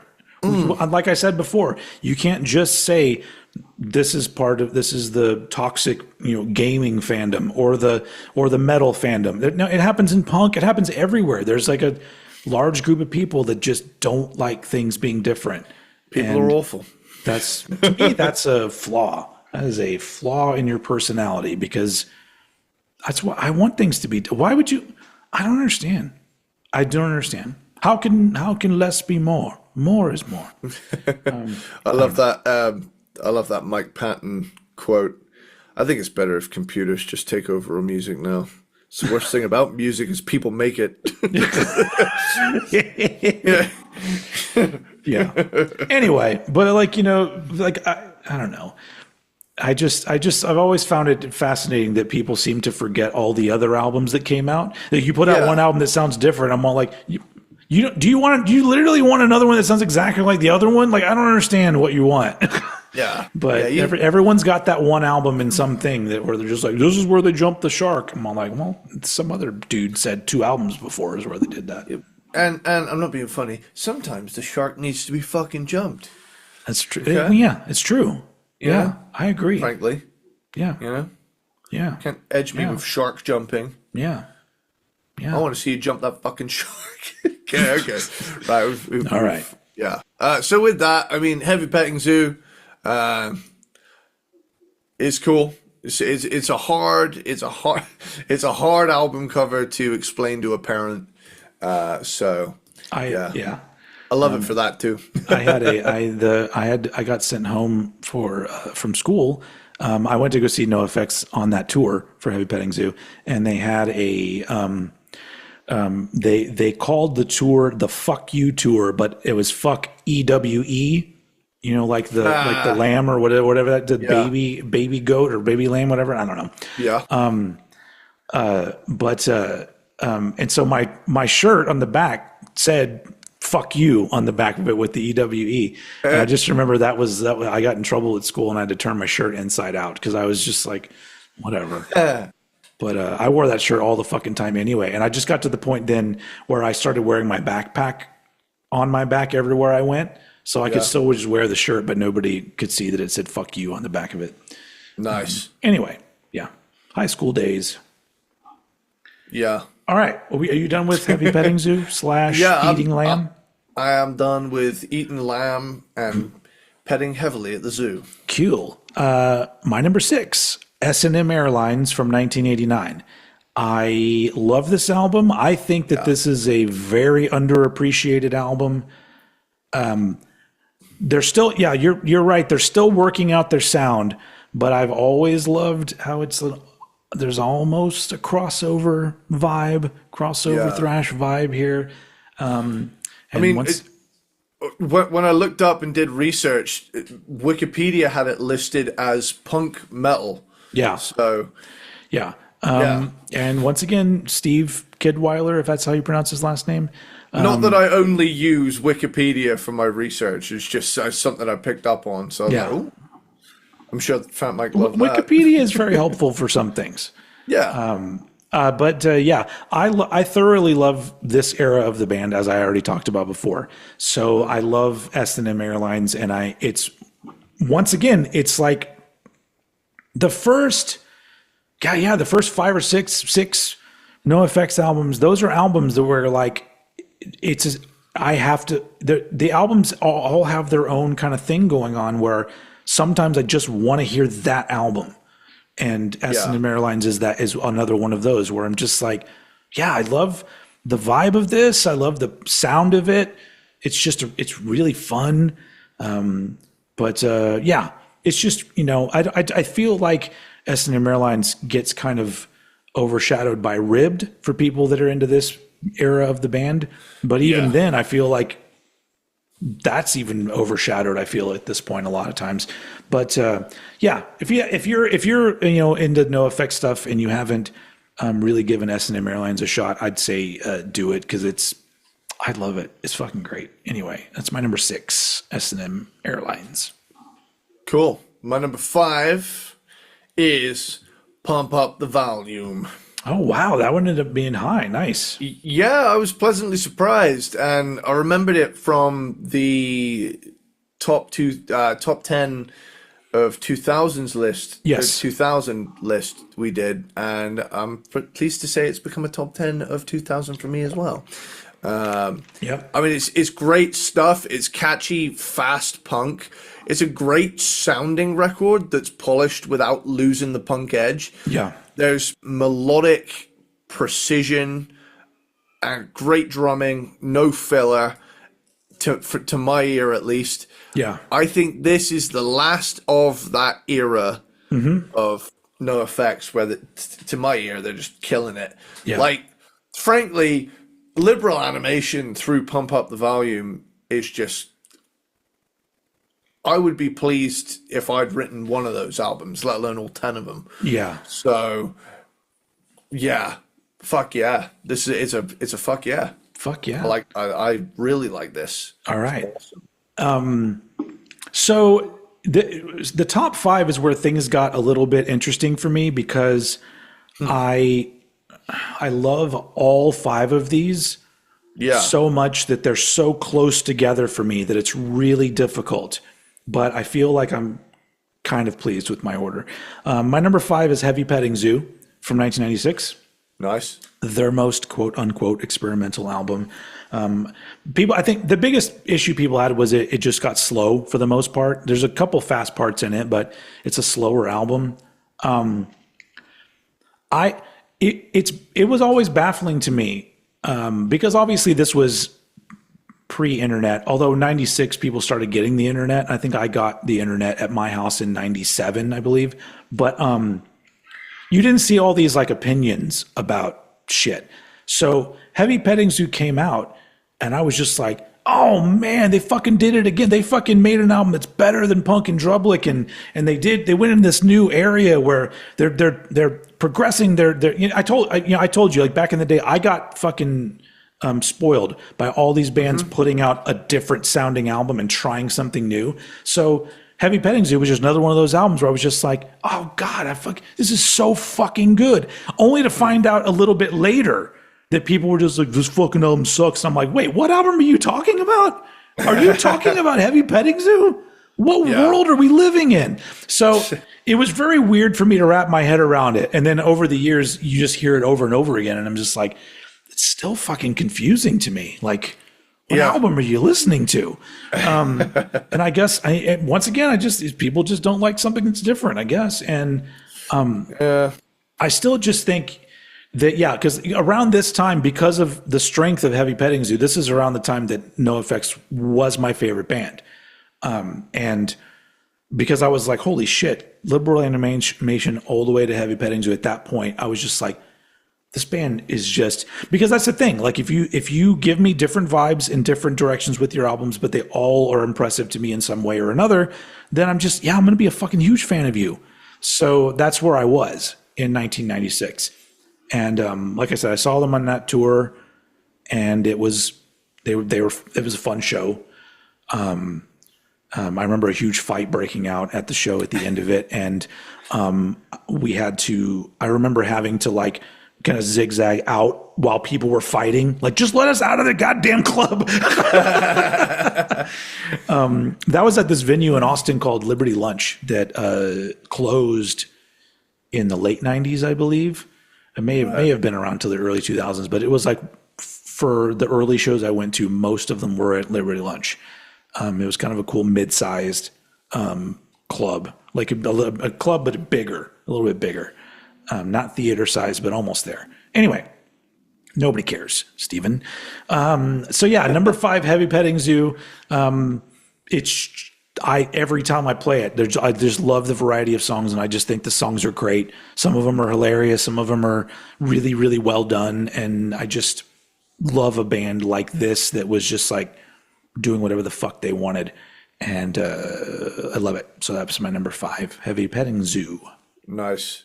While we're on the subject of people fighting and having to navigate that, I remember one time I stayed in a Premier Inn. It's kind of a chain over here that, like, it's kind of like Holiday Inn. Premier Inn is a thing, and me and Amy, we stayed in the, what's it called? I don't know if I've ever named her on the show before.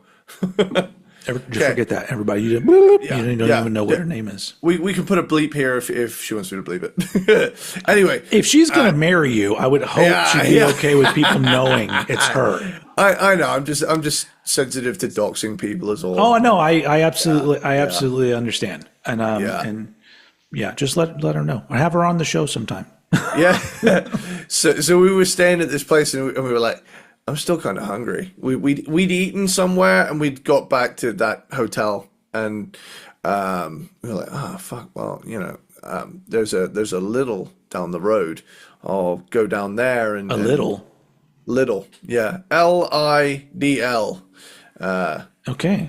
Spend a little, live a lot, and good slogan. So yeah, it is a good one. It's we went down. Well, I went down there. So I came down from the stairs, and is Lidl like a convenience store? Yeah, well, it's a supermarket chain, but it's one of the more affordable ones. Got it. Okay. Here. We'll get supermarket ranking coming soon. So I come down the stairs, and I'm hearing commotion in the hallway. I'm like, oh, fucking hell, fucking football lads have had too much to drink. Yeah, it's type of people that get to 13 and stop growing, at least in here. And I remember I just remember thinking, oh fucking hell, I'm gonna navigate this. Right, walk in. One bloke's being held back by his mates, like, fucking let me at him, like holding him back. And the other one is like gnashing at him like some sort of dog, like pretty much being held back by the other one, like, you're like, what fucker? And the other one's like, fucking go on in. This is the most English and fucking you can't understand fight. anything they're saying if you're American. Even I struggled at that point, because you could tell they were both like 8 pints deep, and they were just ready to fucking throw. Don't go round, re-row. Yeah. Did you ever see that sketch with Bill Hader from Saturday Night Live? And it's like a lock, stock, and two smoking barrels type thing. You can't understand what anybody's saying, and the title of the movie is "Don't go round, re-row." I've seen that. Yeah, that's fucking great.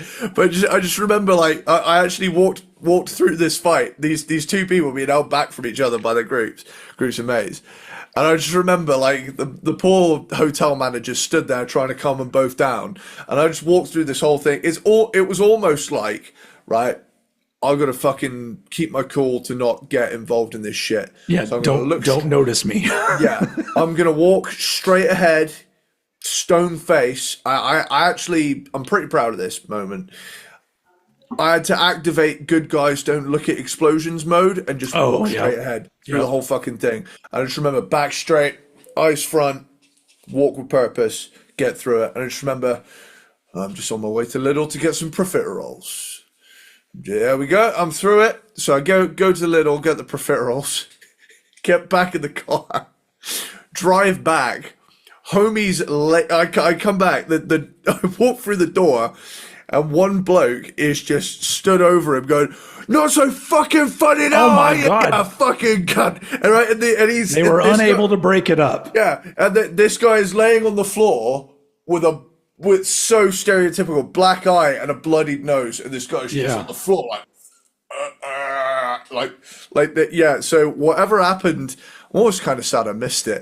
It was like, he said Arsenal were a better football club than whatever. It was the thing is that I know you live in Texas, but everything you're describing is completely accurate to what went down. Well, there are people over here that get like banana shave about American football, and absolutely, fights happen all the time. It's just that I'm never near anyone like that. Yeah, but that there is a uniquely don't go rerun vibe to fights that break out over it. It's just, the difference is there have been legit gangs. Yeah, football club gangs hooligans. The hooligans. They call them that, football hooligans, right? Yeah, and I distinctly remember just fucking coming back and just walking past him and go, fucking hell. I think that's why I would be a really bad football fan over there, because I've always thought that I could get into some football, but I just feel like if I moved there, I'd be in trouble all the time, because I would be like, yeah, I like that team. The other teams are good too. I'm like, why do I have to be all about just this one team? Like, what if they start sucking and another team becomes really good? Like, why can't I just be into that team now? That seems weird. I just love the fact that, like, even though it's not a crowd I'd really want to be a part of, I gotta say we rule the world in terms of vulgar chants. We've gone. You see the American football ones. This is Atlanta. This is Atlanta. Yeah. You better watch your back. And then over here we've got fuck off, Adam Johnson. Yeah. You're going down for nonsense. It's like you get for those of us in America, we got a little bit of that in Ted Lasso. You get a little bit of which is pretty cool. I really enjoyed that show, actually. That was a show that, like, when my wife and I watched it, like, an episode would end and we would always say similar things like, I could really get into football. Because there's something about, like, the show that I'm just like, I was invested in this, and I was just like, something feels so much more genuine about football, soccer, but football, than any other sport. There's something about it that maybe it's because it's like, it's a sport where, like, there's no fucking standing around. Like, one and, like, hockey, but even hockey, like, stops for a little bit at times. Where for the most part, a fucking, like, I've watched, like, World Cup games, and I'm just like, they're running for like an hour or two straight. Yeah. No wonder they fall down and act like they're hurt just to get a fucking rest for a second. Oh, it hurt me leg. It's like they need a second to rest. One of my favorite videos is someone had stitched together the sniper scene from Saving Private Ryan, the part where he's saying prayers to himself in the bell tower and he's just picking off Germans, and they'd stitched it with footballers in slow-mo clearly faking injuries. Yeah. And it's like, Lord, be my shepherd. And this one guy would just go, "Ah!" Yeah. But it's almost like it's a strategy. Some of it is a strategy. Like, can I convince them so they'll get like a yellow card or whatever they give? Can I convince them that I actually got hurt by this person? Anyway, welcome to soccer talk, or football talk, whatever. By two guys who have absolutely no authority on the subject. I'm just you like see him kick that ball that time. I was going to say, I'm just like the IT crowd. You see that ludicrous display last night? So, yeah, that's what you're supposed to say, apparently. Yeah. Anyway, all right. Where are we? Number 4, right? You're number 4. Yeah.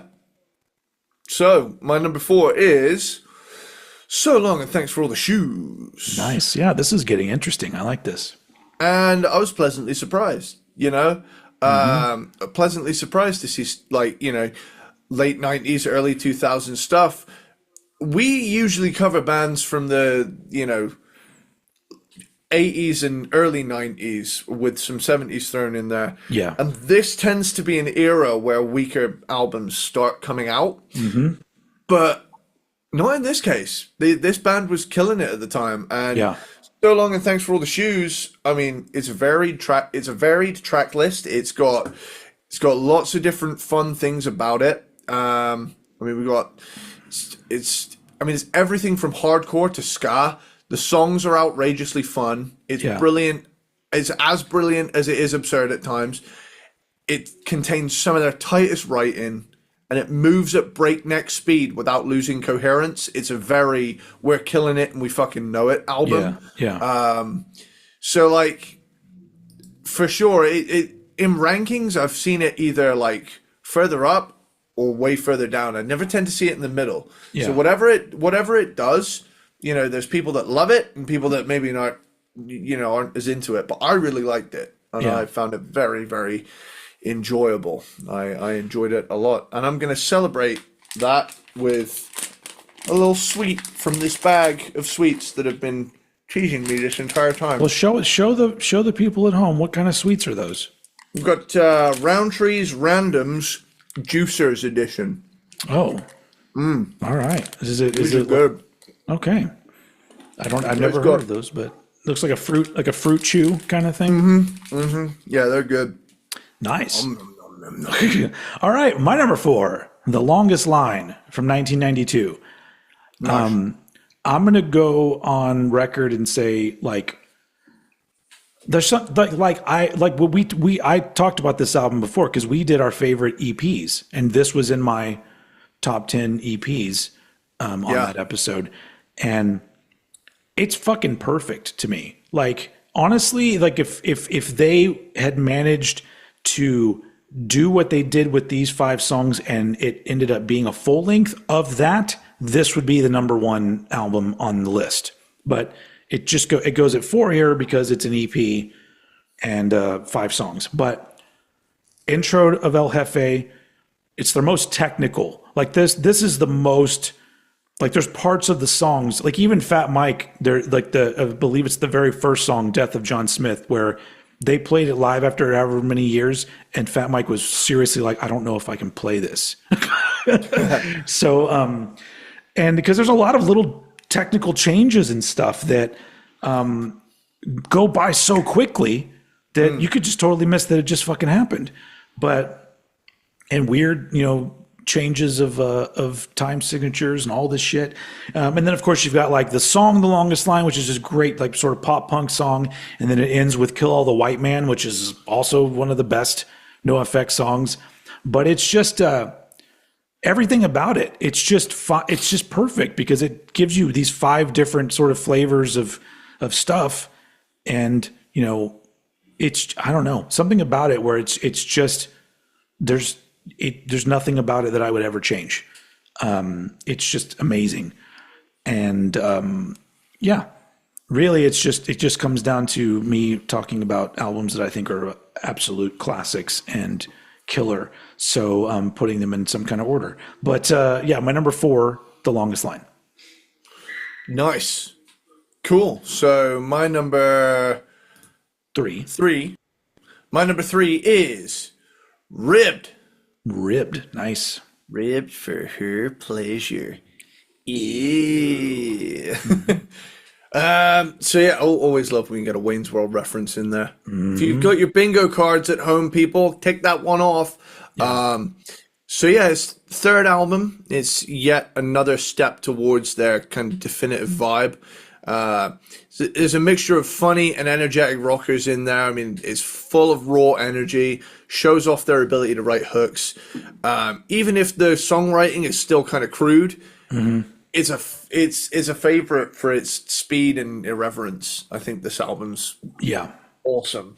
Even if El Jefe ain't on the scene yet, this is definitely like the culmination of this band at this point is like, damn. Yep, I agree. Yeah, real good. And it's really, really cool. Love the album cover as well. Yes. Yeah. Speaking of, Snoop Dogg kind of stole it, but yeah. To be fair, there's a band as well called Harem Scarum, who for a while changed their name to Rubber, and they did the That's same. That's not thing. an improvement. Where is it? Is it here? Where is it? Rubber. What's the second Rubber album? Fuck. What's it called? Ultra Feel. There it is. Yeah. So, you know what we should do? We should rank all the Condom albums, which I think is 3. Now that we've figured it out, it's yeah. But the thing that Snoop Dogg did to one up everybody is that the album, the vinyl is a picture disc that looks like a condom that slides out of the condom wrapper album cover. So that's taking it up a notch right there. But or is it Snoop Dogg? It's a Dr. Dre album. It's Dr. Dre with Snoop Dogg. Fuck, I don't know. Yeah. Something like that. Yeah. Anyway, are you done with Ribbed? Yeah. My number 3 is The Decline from 1999. 18 minutes and 20 seconds of fucking like this and Longest Line, like both of them are perfect. It's insane to me. But they're both EPs. And I honestly, when I first did this, I had Longest Line above Decline and then went back and listened to Decline again and went, oh, fuck, okay. Let's go on number 3. I feel like The Decline, it's almost like the culmination of the band's desire. When I say the band's, Fat Mike's desire to experiment. I almost feel like all of the different things that they had done in their albums from the beginning to now, I almost feel like it was just getting that last bit out, and it was this 18 plus minute song. And it's a thing that, like, it's amazing to me because, like I said, over the years, it's just gotten better and better to where now it's literally like there are so many songs that the song starts and you have to drop everything and listen to the whole song. This is just an 18-minute and 20-second version of that, where it starts and I'm like, everybody fucking shut up for 20 minutes, okay? Shut up. So good, in fact, that like if somebody put this at number 1, I can't argue with them. I can't argue with this being somebody's number 1 NOFX because it's got enough elements in it that it just sounds like NOFX. But once again, for me, it's got that experimental, adventurous quality where nobody asked them to do a 20-minute punk song. And it's not like a 20-minute punk song is a thing people were doing. They just did it. And that's one of the things that I love about NOFX as a band altogether is that there's so many points in their career where they weren't following any kind of trend. I mean, they were never following what other bands were doing. They were following what they wanted to do. And sometimes those things that they wanted to do were these bold swings at doing whatever, whether it was within a song or a big ass fucking song or doing a damn TV show or whatever it is. They just went for it. And those are the kind of bands that stick with me over the years. The bands that make those kind of chances, take those chances and put out good shit. So, and honestly, parts of the Decline at this point give me fucking chills. It's so good. Yeah. So it's amazing. But it goes to my number 3. But it is my number 1 NoFX EP. So there you go. Nice. What did it just be a single? Because it's just one song. Yeah. Anyway, so yeah, so now we're back. We're at our top 2, and I know what your top 2 are. Mm-hmm. One of them is in my top 2. So the real question is, will we match up with our number 1 or number 2? Let's find out. I don't know, because my number 2 is White Trash, Two Hebes and a Bean. Okay, we're not matching up, Okay, but cool. So close enough. So these top 2, I really had to mull it over. I had to go over which one is hitting me harder at the minute, and one ultimately beat the other out by a hair. So my number 2 is White Trash, Two Hebes and a Bean, and it's a great album title and a great album cover. I love what they did. They're in full swing at this point. It's the first full album that has El Jefe involved. Mm-hmm. Yeah. It's tight, catchy, and offensive in the best of ways. Yeah. It's the album where their songwriting ironically matured. Yeah. It's tighter than earlier releases. There's a structure and a wit to it. Yeah. Paired with the fearless confrontation of the taboo subjects they come up with.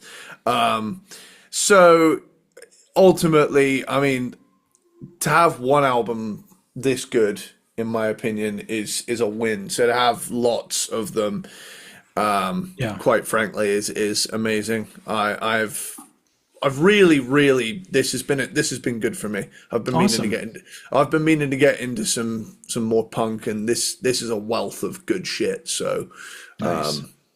So I'm gonna let you really camp out on that one in a minute. Yeah. Cool. Yeah, I'm happy to hear that you've enjoyed it so much. My number 2 is Ribbed from 1991.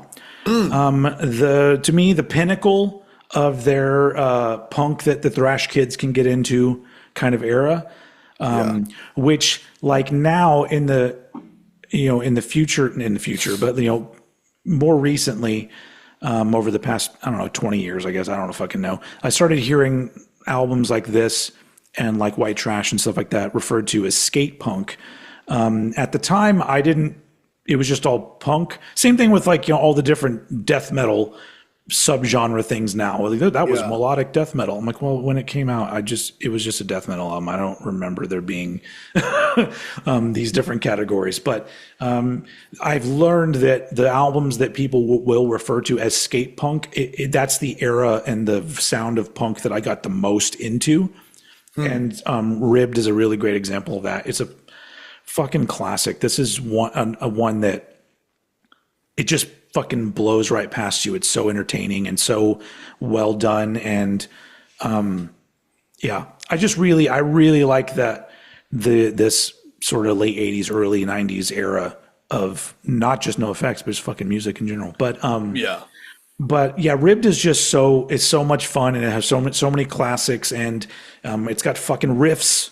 Like, that's the thing, is that I think the thing that brought me into bands like NoFX, because I was like a metal guy, was that there were riffs. It wasn't like Sex Pistols where it was just chords and then a snarling vocalist over it. There were fucking riffs, and there were solos. There were fucking guitar solos. Yeah, that's something that popped out to me as well. I was like, it's fucking guitar solo. But other bands of that era, like Bad Religion had guitar solos. They may still have guitar solos. I don't really remember. But there was a handful of bands, and a lot of them were like the epitaph bands. But that's what made them cool. And little by little, they all just went, no more guitar solos, no more of this, blah, blah, blah. And that's kind of depressing, but whatever. Bands, progress however they want to. But anyway, there's like, to me, there's like, I love the early raw era of NoFX, and I love once El Jefe joined and they got tighter with what they were doing. I think they're both great. And I really think that like this little area right here of these two albums, like Ribbed being my number 2, and then we'll get to my number 1. I just think that that's where my dogs agree.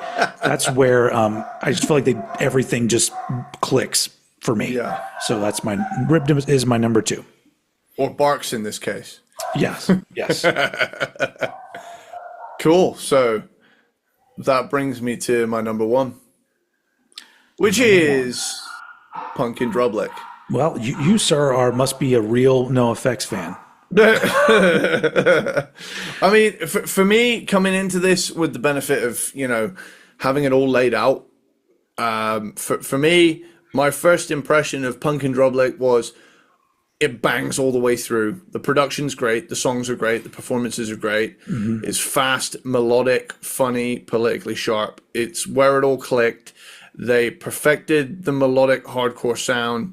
They had political insight with the humor in there. It's tight, lean, full of hooks. Mm-hmm. And it's probably them at their most accessible. So that's probably why it appeals to me so immediately right now. There's every possibility that songs in the upper half of my list lower down are going to swap places, and it's going to shoot up and around. And I guess you are right. I guess it is their most if I was going to point somebody to get into NOFX, Pumpkin Drublick is a good place to start.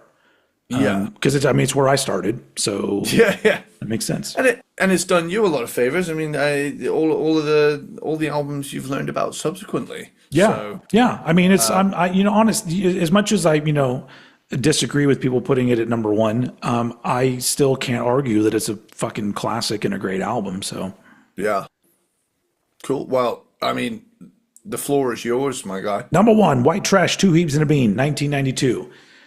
To me, the best example of what NOFX were capable of. And it's just great songwriting, great riffs, great variety of songs, great sound. I just really think that the final little element that they needed in that band was El Jefe, and he was an important addition to the band.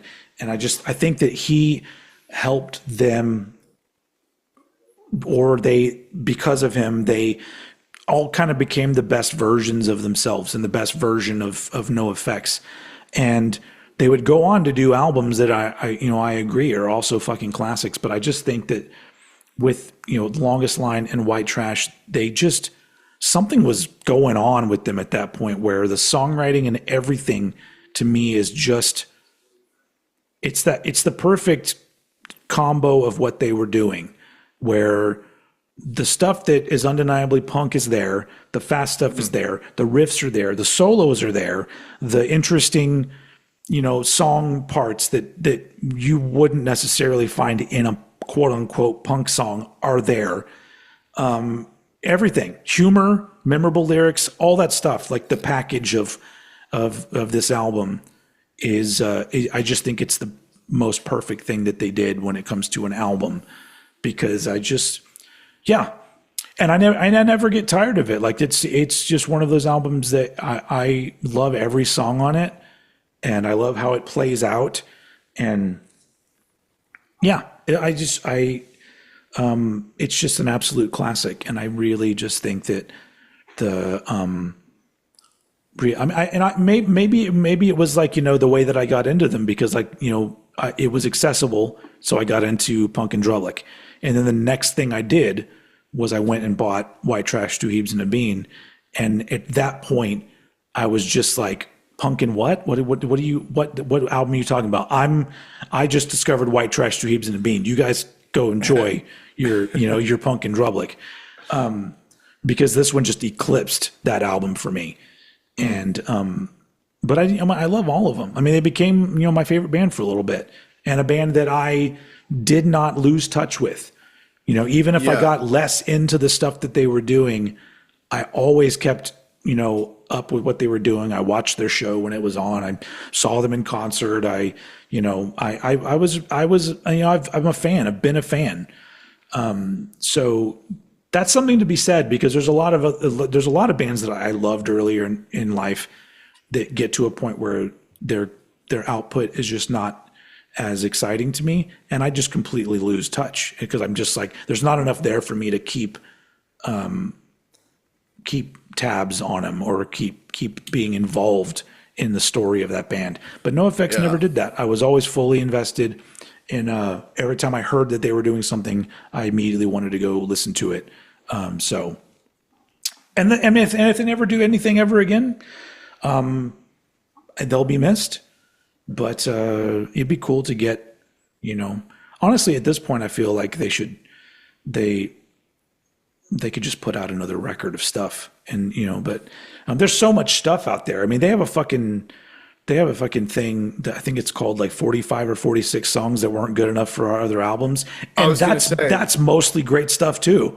Yeah, I was gonna say that they could probably like release a new thing. It's like a bunch of other shit that wasn't good enough to go on anything else or something like that. Well, they'd probably call it something like that. Yeah, well, there's also a whole bunch of 7-inch tracks that have never been put together that, so since that compilation. So I don't know. All I know is that, if they call it quits and they don't do anything ever again, I'm going to respect that because the way that they went out was really great. Yeah. But I'm not, at this point, I'm not mad at anybody. If they start doing shit again, I'm just like, that's why I think some bands did it the right way. This is a timely thing that I don't know if people know about, but if you're a fan of NOFX, maybe this is interesting to you. But another Cranked and Ranked alumni, Fugazi. Fugazi have not announced that they're getting back together. But here's what Fugazi, first off, they did it the right way. When they stopped being a band, they called it an indefinite hiatus. And they left it at that. Now, very recently, they've started announcing that these, live recordings from over the years are going to be available on streaming services. And in one of their posts on their social media, it was the Discord Records social media, it said something about including their last to-date show. They said to date, last to date show.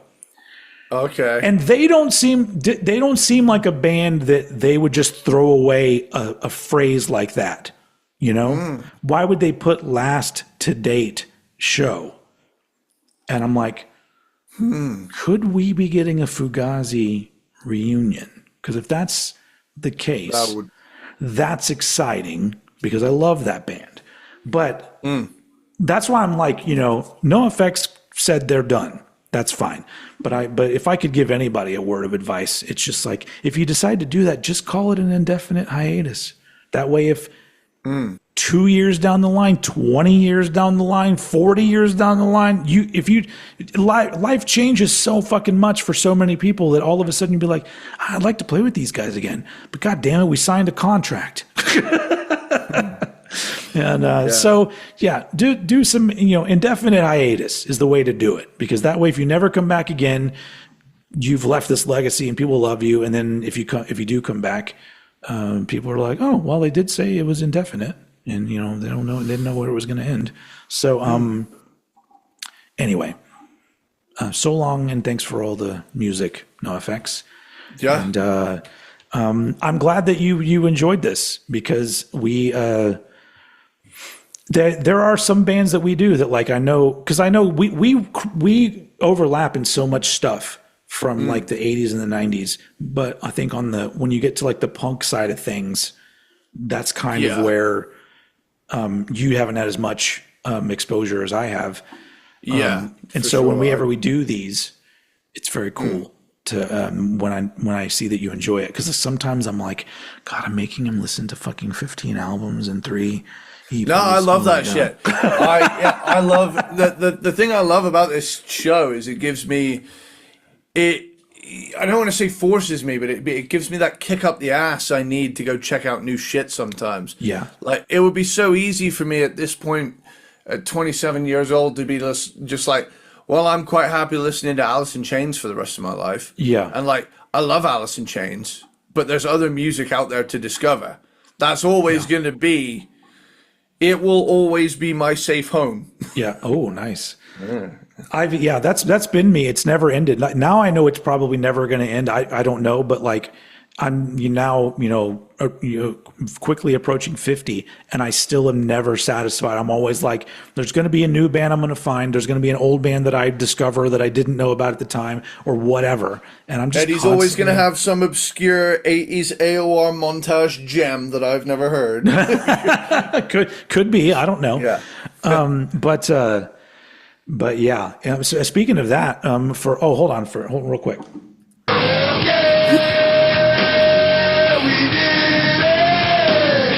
We did it. NOFX, everybody. NOFX. Nice. I was gonna refer to a later one we're doing. Speaking of, because it was not next episode, but episode after, we're doing the modern like metal band Architects. Yes. And this is a band that I know nothing about, but I went and I listened to the first song from the first album and the first song from the newest album, and both were bangers. So now I'm like, oh, this is going to be fun. So now I'm excited about that, because like the first album, you're right, it's some fucking Dillinger Escape Plan worship there. But then to now, there's still like a little bit of a quirky metal band thing going on there. And I'm just like, oh, this is cool. So I'm ready to get into something I don't know. That's why in terms of modern metal, I've come to respect the shit out of them so hard. Yeah. Because I gotta say, listening to their music is like, over the course of each album, the thing I love about it is there is an evolution. And there's an album in there that I think you're either gonna really like or you're really gonna not like. And I think that's exciting. Oh. So, do fans of the band normally not like that album? yes. Oh, I'm gonna love it, right? There it is. That's how it happens. Yeah. So that's coming in a couple episodes, but next time for the peanut butter platypuses, aluminium squirrels, Belvedere ball sitters, Christmas dogs. Next episode is it the best of Lane Staley? Next episode. Speaking of Alice in Chains? Yeah, so we're doing a slashed and mashed. Let me get up the old schedule here. Slashed and mashed. So I can get rid of the NoFX one, because now we've got slashed and mashed, the best of Lane Staley. Now, to recap, we're doing all the Alice in Chains releases, as far as I'm aware. I was also going to say Mad Season. Mad Season, yes, of course. Are there any other projects that we're going to include? Not, because I know he's lent his voice to some stuff, like he's on a Heart album. He's on some other like one-time things. Yeah, but none of those stick out to me as songs that we would choose for a best of Lane Staley. Yeah. I believe they would all be in Alice in Chains or Mad Season. There's definitely going to be at least a couple from Mad Season. Yeah. So it'll be an interesting discussion, because we get to break down, like, whatever number of songs we decide on. There are songs that are amazing fucking songs, but maybe they're not the best Lane Staley song. And then there might be songs where his voice is amazing, but maybe the song isn't like one of my favorites. So it's like, well, where do we go, I think as well there's going to be moments where we're going to be like, oh, fuck, it hurts to not include this, but it's mostly Jerry singing, so we can't... If it's a Jerry-led song, we can't really include it, so... Yeah. So there's going to be a lot of stuff on Tripod that we're going to be tearing our hair out going, oh! Yeah, that's going to hurt me. But I mean, honestly, like, as good as Tripod is, and as much as I love it, if you were going to say, we're talking about Lane Staley as a vocalist. Yeah, Facelift, Dirt. Yeah, Facelift and Dirt, Jarflies, and Sap, of course. Sap. But I'm sure probably Sap will be left on the fucking floor like it always is, to my dismay. Well, you know what? I think in the spirit of that, I think we should have one Sap song. Okay. I mean, I'm not going to argue. We'll get into that. But that's next time, folks. Best of Lane Staley. We're going to put together the ultimate Lane Staley compilation. So we basically just get to have a big old long discussion about Lane, and then we're both huge fans. So it'll be fun. But that's it. We did NOFX. We did 18 releases there, and we did it. How long has it been? God, 2.5 hours. 2 hours. Yeah, 2 hours minimum. Yeah. Yeah. No, I think we started. Yeah, a little over 2 hours. Anyway, we moved pretty quickly, but then so do NOFX. So, Yeah. But that's it. That's it for this episode of Cranked and Ranked. Thank you for watching. Thank you for listening.